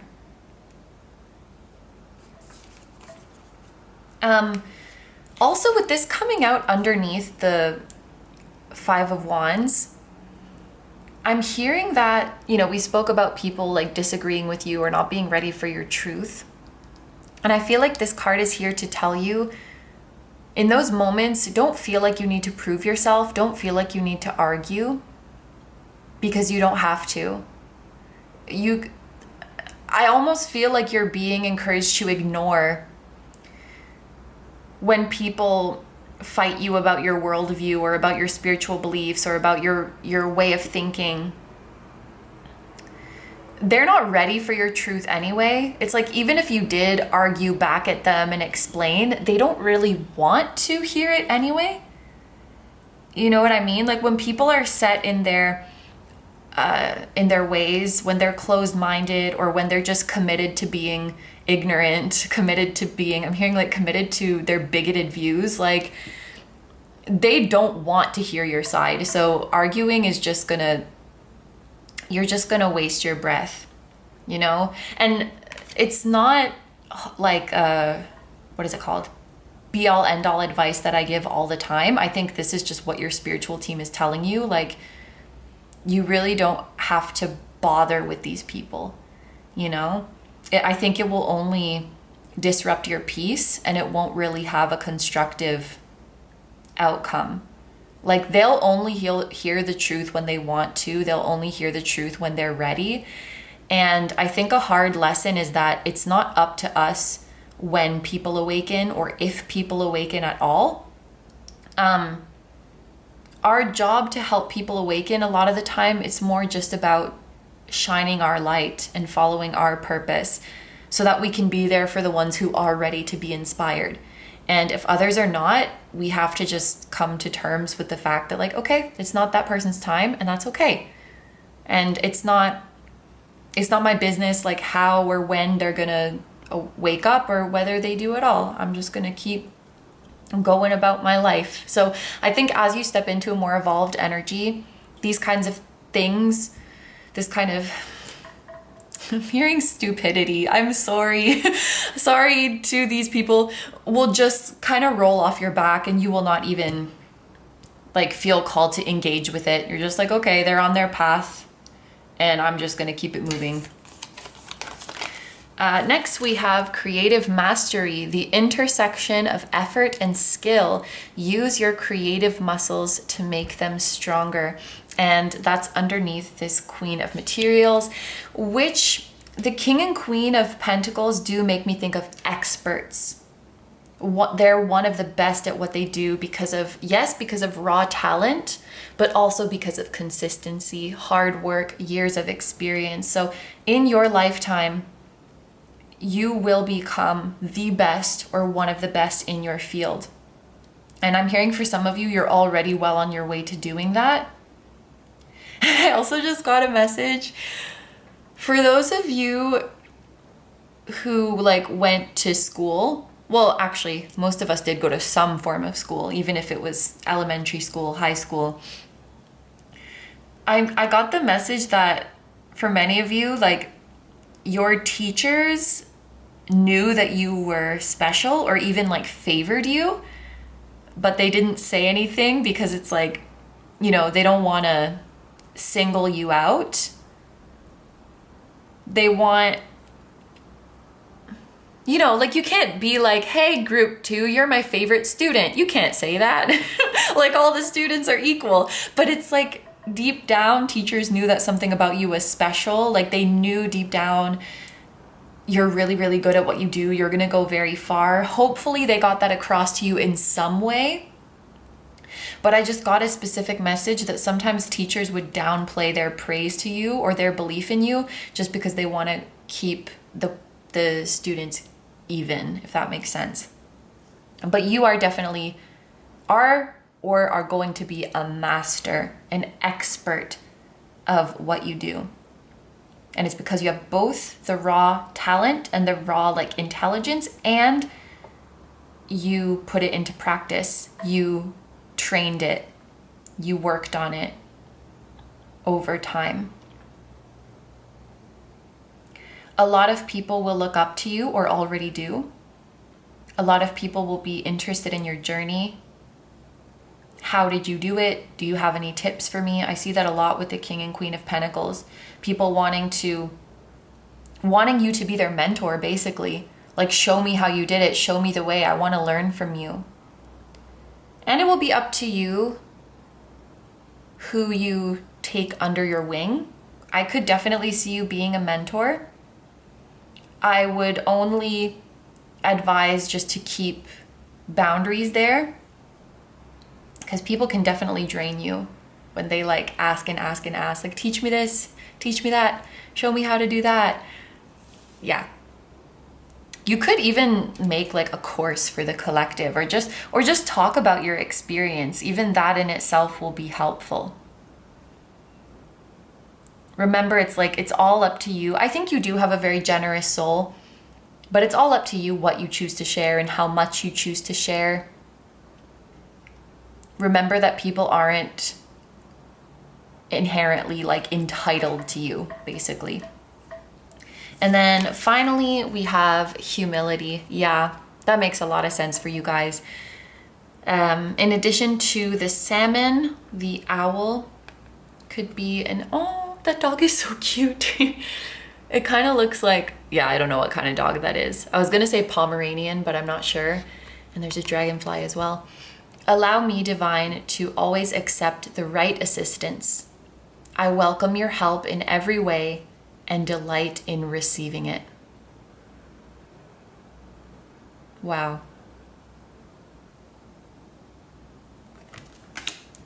I don't even feel like elaborating on that. It's just so beautiful. I'm hearing you don't always need to know what help you need. You just need to be open to it. We will give you the right help. We will give you the right advice. You don't always need to know 100% what you want or where you're going. You just need to be open to our assistance. No matter how successful you become, I feel like you're always maintaining this humility about yourself, which is beautiful. Again, it makes sense because you see beyond the 3D veil. You see the equality of everyone, but it's just really nice to see. And that may be something that makes you feel a little weird about being a mentor or about people seeing you as a mentor. Especially, I think, okay, no, that's not it. I think you could very comfortably be a mentor to some people, but it would make you very uncomfortable if those people like put you on a pedestal or came to you with a fan-like energy. Yeah, that makes sense. So we're going to finish off the reading with a few more oracle decks, which I will shuffle on camera. We have the Sarah Luna Affirmations Comic Oracle. We have Crystal Wisdom Oracle and Starseed Oracle. So we're going to take a couple from each. Ooh, okay.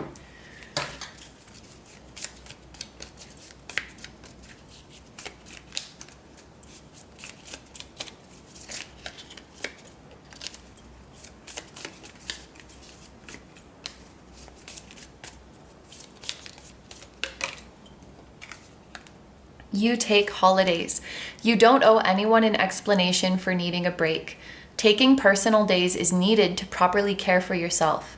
Don't brush those hours of me time aside. Don't burn yourself out.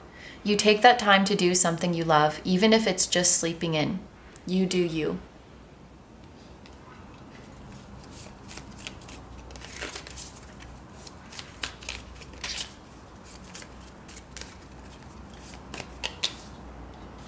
And we also have you do things you enjoy. Aw, it looks like your spiritual team is like redirecting you back to time for rest and time for leisurely activities. You might need that right now. You've been working really hard.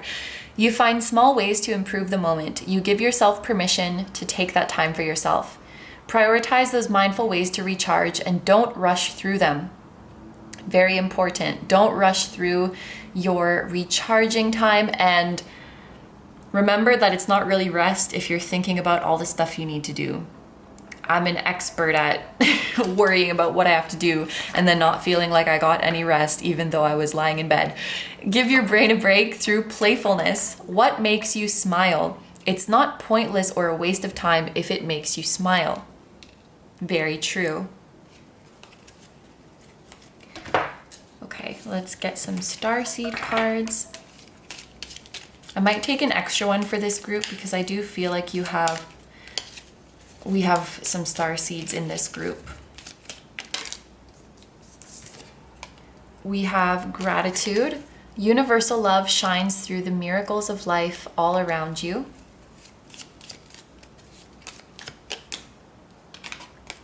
Release.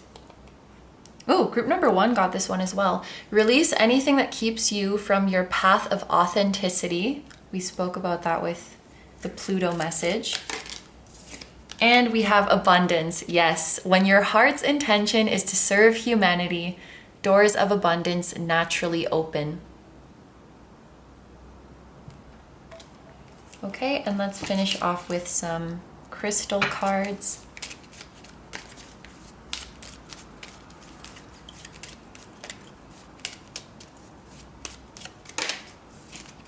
Shungite. Do I have some of this? It sounds familiar. Maybe in Canada. Discipline. I practice the art of discipline and it brings freedom to my soul.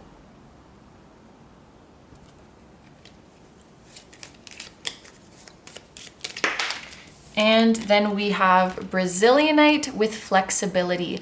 I am flexible and free to be me. This is interesting. With these two cards together, it reminds me of something I heard on a podcast. I forget who the guest was. It was a while ago. But it really resonated with me that, you know, we have that side of us that wants to discipline ourselves to show up and do the work and put effort and maintain our routine. And, you know, even when we don't feel like it, to show up and push ourselves, which is very important. But then sometimes that part of us goes into overdrive. And then, you know, we get stuck in the hustle mindset. We start overworking. It can lead to burnout. And then we have to discipline that part of ourselves that wants to keep going and that wants to keep working. Like, balance is really, really important. With discipline and flexibility, we want to, you know, keep our routine. We want to stay consistent with it, but we also want to allow for flexibility. Personally, I struggle with allowing for like interruptions in my day, even if it's a happy interruption, you know, like going to spend time with someone or someone visiting, someone messaging me. I'm like, if I get too rigidly stuck to my routine, those kind of things stress me out when really I feel like they should be welcome. Or, you know, if I was planning to do something one day and then I'm tired, I feel extreme guilt about resting. It's like you have to discipline that part of you that wants to keep pushing yourself, that wants to overexert yourself, that wants to keep going. And that might be something that's especially important for this group, because what your spiritual team really wanted you to know is take holidays and do things you enjoy. So if you're trying to take a day off and relax and be peaceful, and there's that part of your brain that's like, you should be doing something productive, you should be working, or you're gonna fall behind on your goals, you have to discipline that part of yourself too. Because if you let that part of you take over and make you overwork yourself and make you feel guilty, like that part of you is lacking discipline. So discipline is not just about work good, rest bad. You know, it's like, discipline is about balance. Disciplining yourself too. When it's time to work, we work. When it's time to rest, we rest. And really committing when it's time to do each of them. I hope that makes sense. But group number 2 is, these are all the messages I have for you. So I'm going to end your reading here. Thank you very much for letting me do this reading for you. I hope you have a wonderful day or night whenever you're watching, and I wish you all the best. I want to give a huge thank you as well to Luna for collaborating with me again. I love you. I'm going to have Luna's video linked down below. So if you guys want to see how exactly you will impact others with your gifts and how they will help you live your life to the fullest, that's all going to be in Luna's video. So make sure to check that out. And please take good care of yourself. Stay healthy. Don't forget to like, comment, and subscribe if you feel like doing that. If you enjoy my content and you'd like to find me elsewhere, I will have linked down below my tarot Instagram, my personal Instagram, my Patreon, where you can watch timeless exclusive pick a card readings just like these, except for you get to choose the topic for those ones. I'll also have linked my music channel, including the intro song of this video. The song that you guys heard at the start was an original song, and I'll link my latest release. And then finally, my vlog channel and my merch, which features the floating temple that was at the start of this video. So all of that stuff is going to be linked down below for you. Thank you so much for supporting me and for supporting my channel. It means so much to me. And just thank you for being here. Group number 2s, I'm sending so much love to you, to your higher self, your spirit guides, your ancestors, your entire spiritual team, and all of your loved ones, both here on earth and in the other realms. And I will see you guys in the next one. Bye-bye. Hi, number 3s. So if you guys chose the Caribbean Calcite and the Starman Tarot, this is going to be a reading all about your greatest spiritual gifts and talents. I want to start off by taking a look at this animal card. These are the cards that I had out in the intro, and this is the one that was on your pile. So we will look at the animal that's on the other side of this card, and this animal could represent qualities that your soul has, or it could represent a spirit animal that is currently with you and helping you on your journey. So for my group number 3s, we have the wild horse with the number 29. The numbers 2, 9, or 11 could be significant for this group. And then we have the keywords freedom, sensitivity, spirit, and partnership. I'm hearing for this group, sensitivity will set you free. It's like if you embrace your sensitivity, if you embrace your emotional depth and stop trying to cover it up, that will be liberating for you. I'm also putting these two words, spirit and partnership, together. There may be a significant spiritual partnership that wants to make itself known to you or wants to confirm itself to you.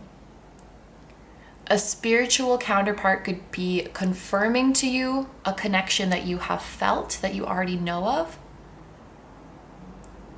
There could also be a message that this partnership is coming in soon, or a union is coming soon. When you overcome a fear of being too much, quote unquote, for other people, of being too much, of being too sensitive, even of being cringe, this is going to be very, very freeing for you. And there is a spiritual counterpart who loves you for all that you are when you are not hiding, when you are not suppressing yourself, the authentic you. 29 could also be an important age for you guys. Maybe you are 29 or will be soon. I'm smelling sage very strongly. There is no sage around me, I'm just checking. Maybe someone who is watching has burned sage, or that could be a useful practice for you.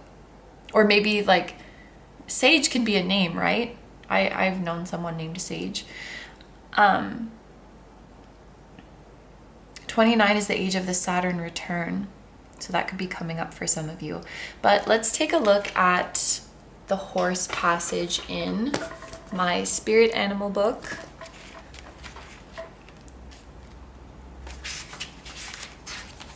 Okay, and it's on page 141.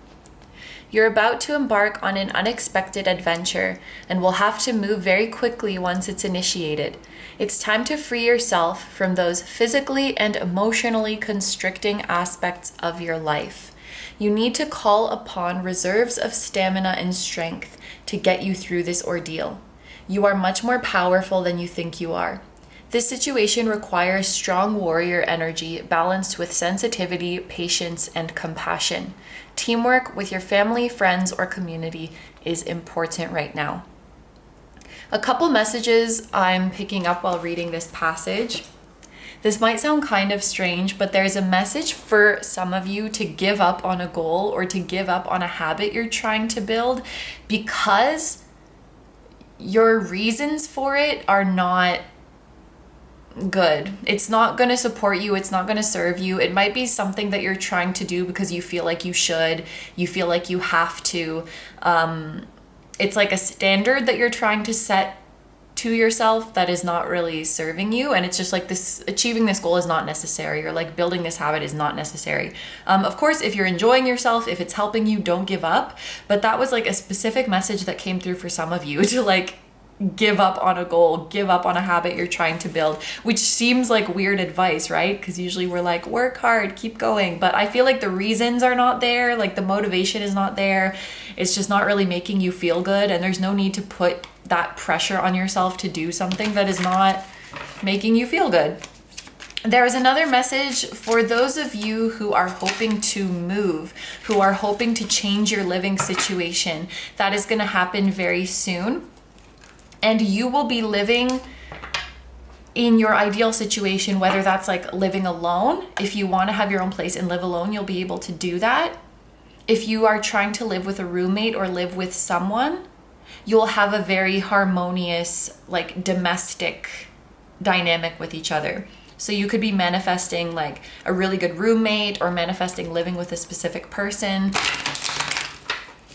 Your living situation is improving. I'm also hearing for some of you, your commuting situation is improving.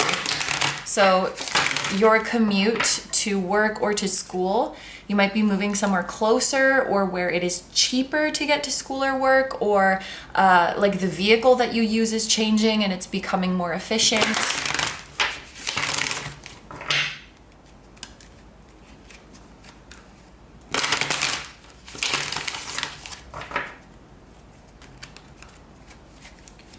Okay. My group number 3s.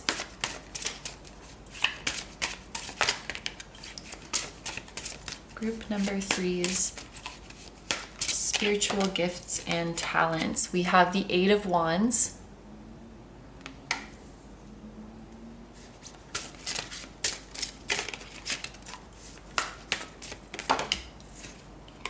We have the 6 of Pentacles.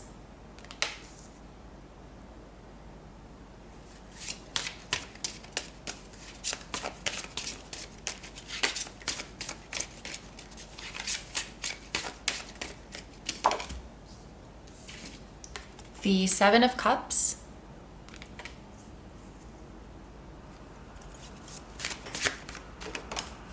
The Ace of Cups.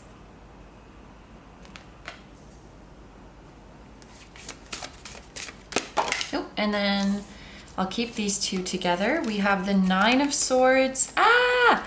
The 9 of Swords and the 4 of Wands.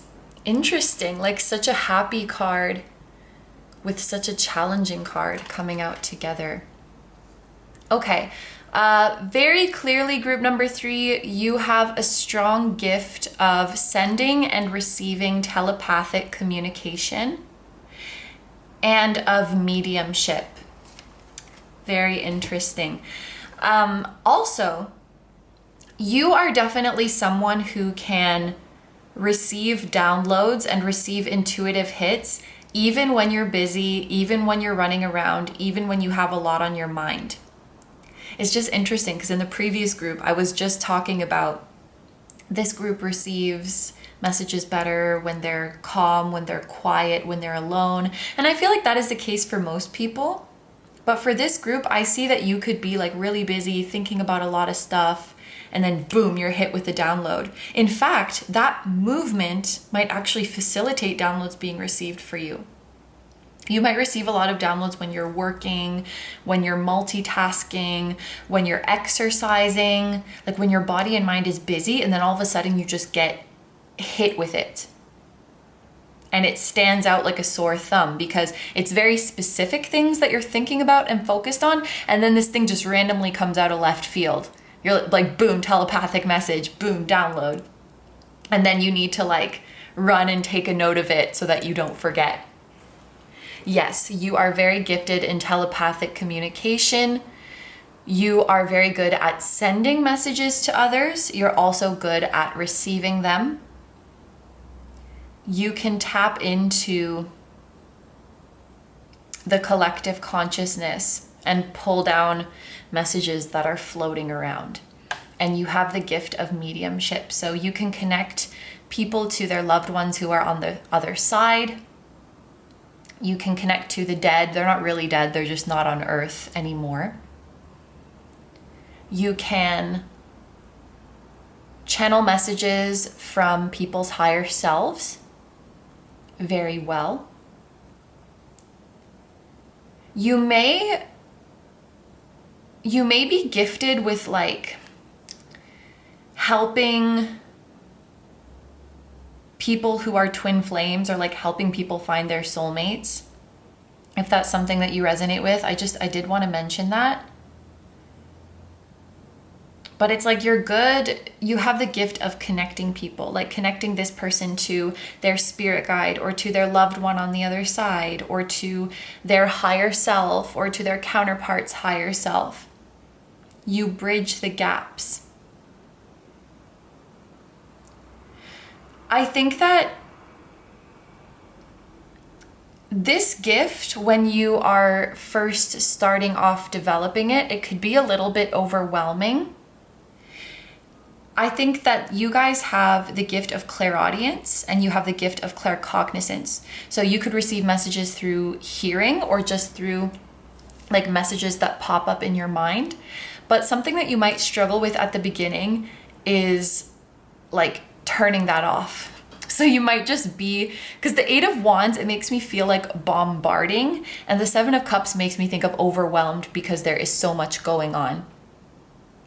So you could just be, it's like your antennas are up and you're just getting messages from everywhere, left, right, and center. When you become more evolved in this gift, I think you will be able to turn it off when you need silence, when you need a moment of peace. Well, not turn it off, but just, I guess so. Discern when you want to be tapped in and listening and when you just kind of want to be here in the 3D. And also discerning whom and where you receive these messages from. And maybe I've used an example like this in the past, but I just imagine someone who's like walking through a shopping mall. There's so many people in that mall. You don't need to be hearing from all of their spirit guides and all of their passed on loved ones. It's overwhelming. I think it will be important for you guys to learn how to discern, and don't feel obligated to help every single person because it will drain you. You might know things about other people. You might hear spirits like trying to give messages to other people, and you want to help, right? Because when people get connected to their loved ones in the spirit realm, it's a very beautiful thing. It's a very emotional thing. You know, feeling that connection to the spirit realm, it can bring true bliss to others. So I think it's very rewarding, the gift that you have.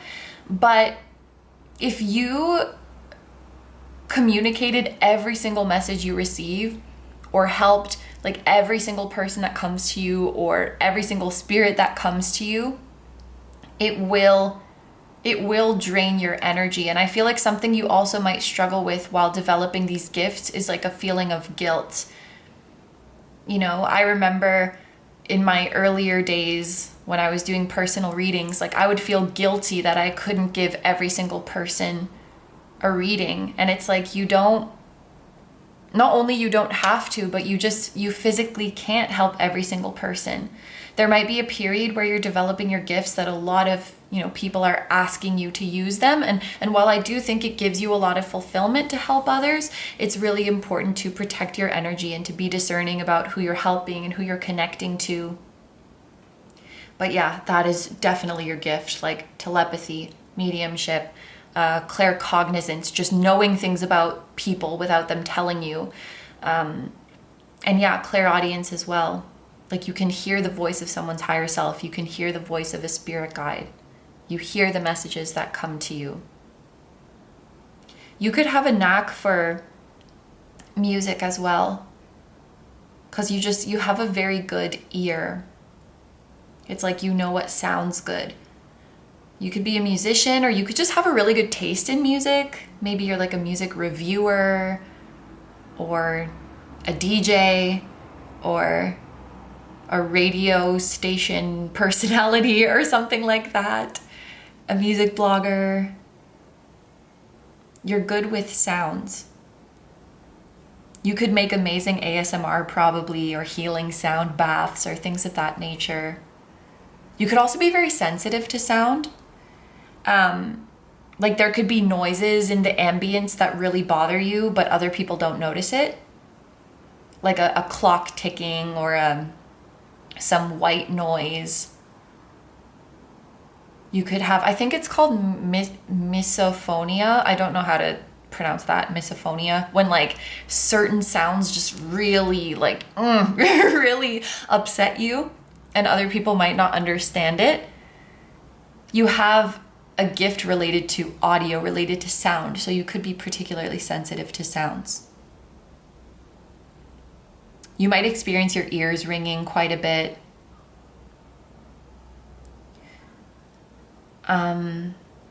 What do we talk about? I'm kind of going all over the place with this group. I'm getting a jack of all trades kind of vibe from your soul. I feel like over your lifetimes, you have developed a myriad of psychic gifts. There may not necessarily be one that you completely focus on. You may also be able to access people's past lives, access people's records. I'm just looking at this. I think it's a fetus. And that was just making me think of past lives. You could be able to see people's previous incarnations or even future incarnations or parallel as well. Something that might happen a lot to you in your life is that you have these brilliant ideas of things that should be invented, and then a couple years later, it gets invented. And even though maybe you were never actually going to invent it, you're like, man, that was my idea. I thought of that. And now it's a thing because you tap into that collective creative consciousness. You tap into, I don't even know how to call it. It's like this space where ideas and messages are zooming around, waiting for a human to be born through. And you can go to that space. So you might have amazing ideas for like a movie that should be made, a book that should be written, a thing that should be invented. You are, because you're in that field where all the ideas exist, looking for their vessel, looking for their channel. You see them before they find their human host and get created in the world, if that makes sense. You might even have some role on earth of matching ideas to their suited human creator, helping people find their purpose, helping the ideas find their way to earth. I think you also have the gift of clairsentience, of feeling other people's emotions, which could be overwhelming as well. And there is, I mean, we had spirit partnership. We have the Six of Pentacles, which for me is a soulmate card, just personally. And we have the Four of Wands as well, which is like a divine counterpart, twin flame card. You definitely have one who wants to either make themselves known or just let you know that they're here. But it's kind of strange. This Four of Wands came out with the Nine of Swords. It's like you are so connected, you are so tapped in to everyone. And it feels like for some of you, you understand like your telepathic gifts, you understand your psychic gifts. And then just when it comes to your spiritual connection to your counterpart, like that's the one that you doubt. It's like, have you not, your spiritual team is like, have you not seen how gifted you are? Have you not seen how connected you are? Like, what makes you think that you could not connect to your divine counterpart? Or that the messages you receive about your divine counterpart are wrong or in your head when you're so on point with everyone else, with everything else? Why would this one be different? If anything, you'll be even more tapped into your divine counterpart. And maybe it's because you care about them a lot. I think we tend to psych ourselves out when we really care about something, when we really want something. But it's kind of funny. I feel like you doubt that connection when you're so... And yeah, I think it's kind of the same as the energy of a tarot reader who like confidently reads for everyone else. And then when they do their own readings, they're like, I don't know about this. Or the other way around. It's like that kind of illogical thinking because our brain likes to make us worry, make us second guess. I think maybe some of you guys need reassurance of this connection, or like reassurance of your psychic connection, reassurance of the signs and messages you've received, because your gift is definitely there. So let's take a look at your oracle cards now. Wow. We have the 7th house with partnerships. Okay, I hear you. Marriage, relationships, friendships, business partners, contracts, agreements, joint endeavors, sharing, negotiations, cooperation, and relating. Yeah, divine counterpart is in the building. Just wants you to know that they're here, I think. I also think that you guys could have multiple successful business ventures in your lifetime. Some of you guys will make a company and then sell it, or you will make a big sum of money by selling something.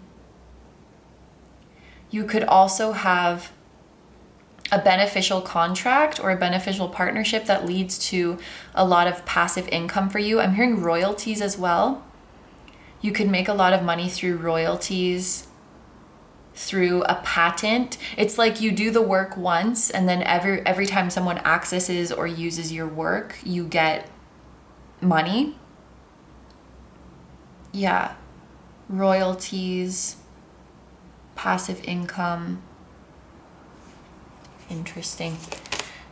We have manas. I don't know how to pronounce these ones. The self. The individual or the human race, your attitude towards others and their attitudes towards you, friends and enemies, social order. That's interesting. I feel like this has a lot of 7th house energy in it, because the 7th house is just all about others, other people.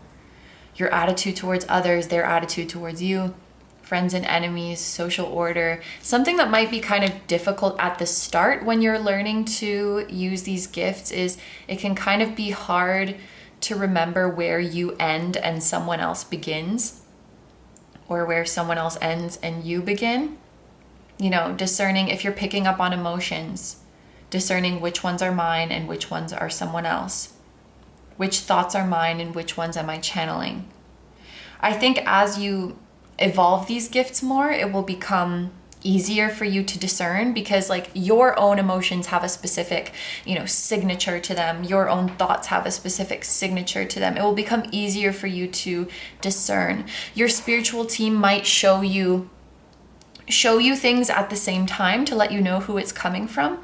So for example, when you receive a download, that might be accompanied by ears ringing so that you know, okay, this is this angel. Or it might be accompanied with you seeing a color, so then you understand, okay, this is so-and-so's higher self. And you'll become better at picking up on those little cues to help you discern, where is this message coming from? Is it me or someone else? And if it is someone else, who is it? You'll receive that kind of help, I think.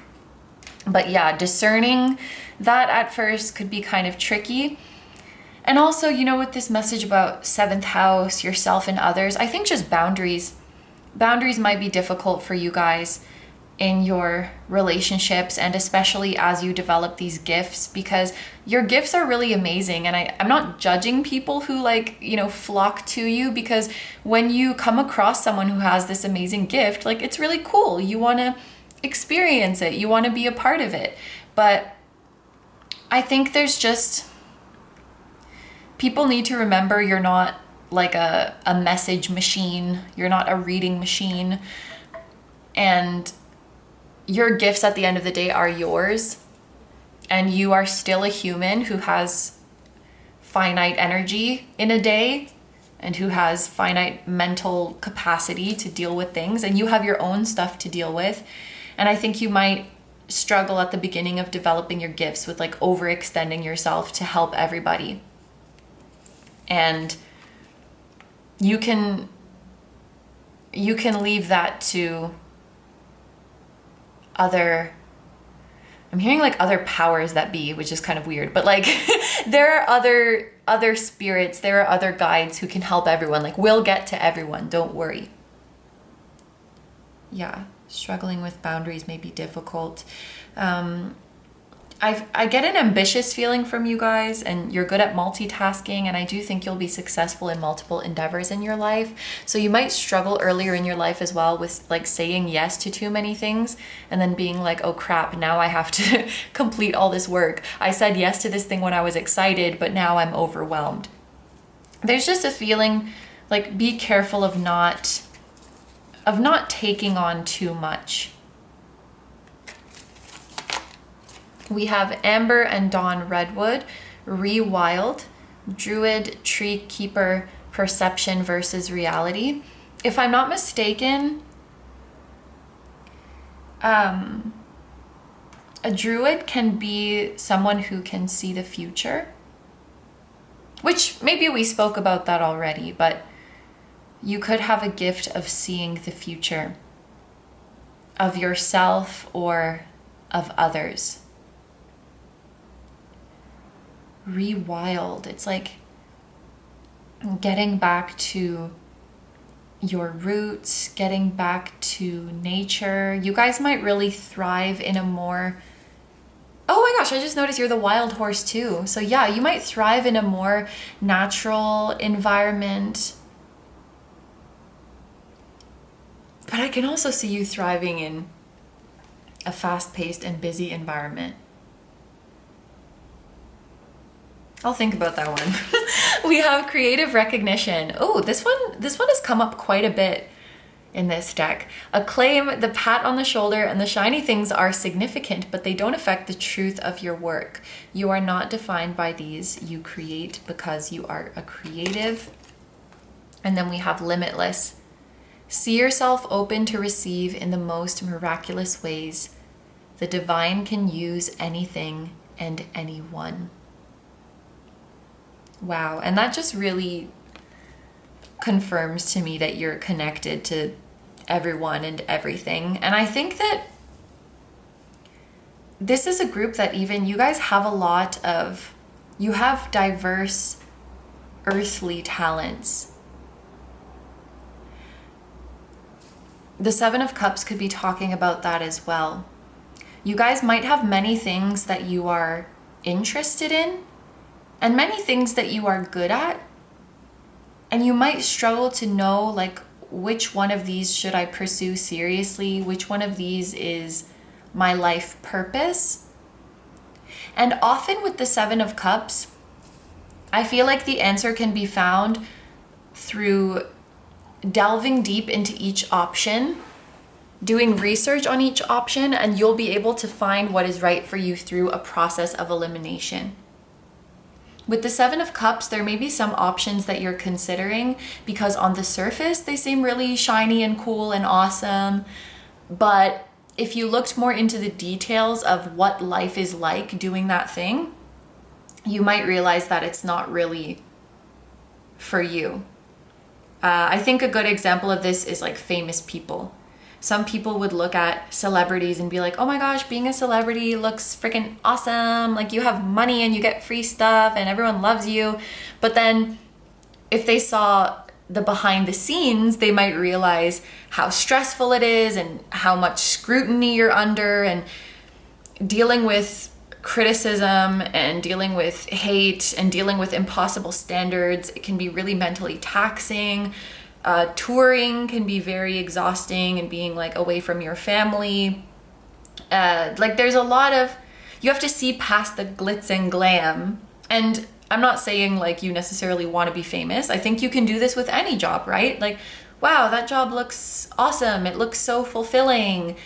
And then when you kind of look into the process it takes to get there, or what the everyday life is like of someone who does that job, and sort of the bad things behind the scenes that you don't necessarily see. Not bad, but just like the challenges, the stressful things. You might realize, oh wait, I don't really want to do this actually. The idea of it seemed nice, but I don't really want to do that. And with this recognition card, I think that one thing that might help you guys narrow down, because I feel like you have a lot of interests and like a lot of things that you could be good at, and to narrow it down to like a couple of them, I definitely don't want you to just do one thing with this Eight of Wands. You're definitely multi-talented. You'll be successful in multiple endeavors. But to narrow it down, I think one thing you could ask yourself is, if I got no recognition for this, would I still want to do it? If I use myself as an example, music. If I got no recognition for my music, would I still want to do it? And the answer is yes. I'll always want to make songs. I'll always want to play music, even if no one's listening, even if it's just for me. So if you weren't getting that admiration, if you weren't getting the reputation that comes with it, if you weren't getting the pat on the back, would it still be something that you want to do? You could even take it farther and say, like, if I wasn't getting paid for it, but I mean, we all need to get paid to live. But you could try asking yourself that. I don't get paid for music. I like lose money, but I still want to do it. It's just something I like to do. But at the very least, I think, ask yourself, if no one cared that I was doing this thing, if no one admired me for it, if no one recognized my efforts, would I still make the efforts? And if the answer is yes, then you can keep that thing on your list. If the answer is no, it's maybe not the priority. There's a feeling of like wanting to narrow down where you put your efforts, because you might be overwhelming yourself with like, I'm interested in this, and I'm interested in this, and I'm interested in this. Just, there's some things, again, there's that message of like giving up on a goal or giving up on a habit that you're trying to build, because maybe deep down you don't really want to do it and you just like the idea of doing it.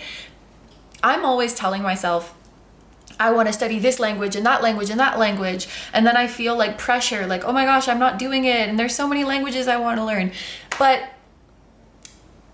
honestly, if I look at the reality of my situation, it's like, I probably don't care as much about learning those languages as I do like think it would be cool to know that language. Because if I really cared, I'd probably be doing it. So why put pressure on myself to do this thing if I don't really want to do it? It's okay. You know, I hope I'm explaining this well, but there's some things that maybe you like the idea of that skill, or the idea of having that hobby, or the idea of pursuing that career. Oh, when really it's like, we don't really need to be stressing ourselves out about it. And finally, with this Limitless card, and also with the Eight of Wands, I do believe that this group has a strong gift of manifestation. I think something that you will struggle with when this gift is less evolved is kind of attaching your expectations, your hopes onto one specific way that things can happen. When your gift is more evolved, you will realize that I don't know how this is going to come to me. If you think of every way your manifestation could happen as a river or a stream, you don't necessarily know which one the water is going to flow with least resistance, but the universe can see that. And when you have really evolved this gift, I think you'll be able to just plant the seed of your, that's funny because I just got the doorbell ringing was like soil for my plants. You'll just be able to plant the seed of what you want and be like, universe, you know the best way to make this happen. And I'm open to it. I'm open to the ride. That will be something that you become, that you master as you evolve and trust your gift of manifestation more. Whereas at the beginning, you might put all of your expectations on it's probably going to happen this way, which can be a challenge because then if it doesn't happen that way, you might falsely think that your manifestation isn't coming when really it's just coming to you from another direction. So just remember there's a million ways your manifestation can reach you, and you don't really need to know how. I mean, this is something we say a lot, but I think it bears repeating, and it takes some time for you to really feel that to be true and to really master that. And also something I want to remind you guys is that you cannot lose what is meant for you. It might look sometimes like you have missed an opportunity, but if that opportunity is meant for you, it's gonna come back. Yesterday, I missed an important phone call and I was freaking out, but they just called me again because they were gonna reach me. That call was meant to receive me, you know? And it's the same with, can you imagine, like, imagine being the universe, okay? Maybe that call analogy was pretty good. Imagine you are the universe and you are working at a call center, and it is your job to call humans with their opportunities. Or maybe you're a package delivery person and it's your job to deliver a package to someone's house because that package is meant to get to them. What do you do if you knock on that person's door and they're not there? Okay, sucks to be them, I guess. Like, they could have had their chance of receiving their item, but never mind, I'm not coming back. No, you're gonna get fired, probably. Your job is to bring it to that person, and it's the universe's job to bring up the opportunities to you that are meant for you, that you have manifested. So if the universe brings you that opportunity once and you miss it, the universe isn't gonna go like, oh, sucks to suck. No, then the universe is not doing its job. It's gonna call you back. It's gonna ring your doorbell again. It has to. If a delivery person can do it, if a call center person can do it, then the universe can do it. I hope that made sense. Anyway, so to finish off the reading, we are going to get some oracle cards from the Sarah Luna's Affirmation Comic Oracle, the Starseed Oracle, and the Crystal Wisdom Oracle.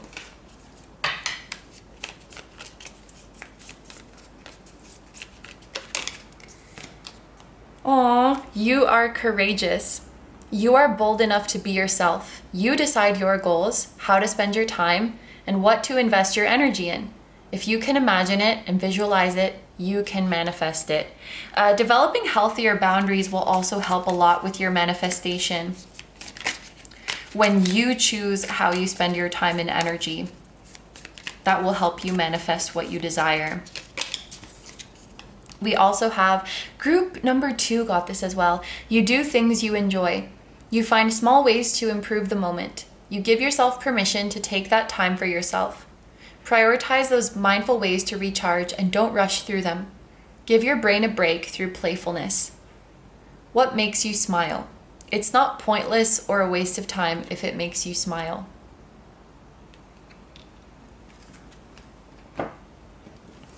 Then from the Starseed deck,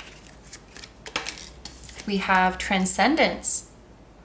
Transcend your mind's limitations and allow your soul's light to truly shine.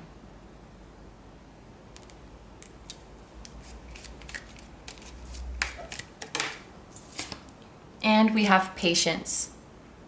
Be patient and allow destiny to unfold at its own pace. Something taking time does not mean that it's delayed. Something taking time does not mean it's not happening.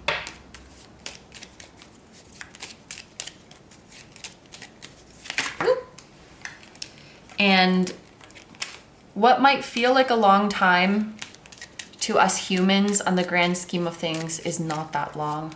A year is not long. 2 years is not long. 3 years is not that long. You guys get the picture. We have Pneumite with strength. I am strong in mind, body, and spirit. Remember to honor all three of these. Take care of all of them equally. They're all important. And they're all connected.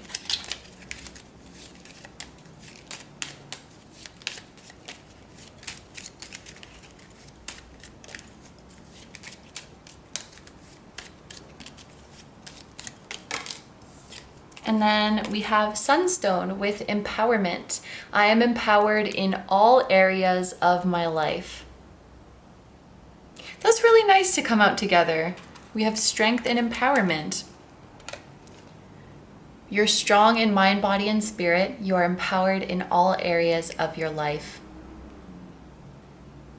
And taking care of all three of these, like each one impacts all areas of your life. They're all super important.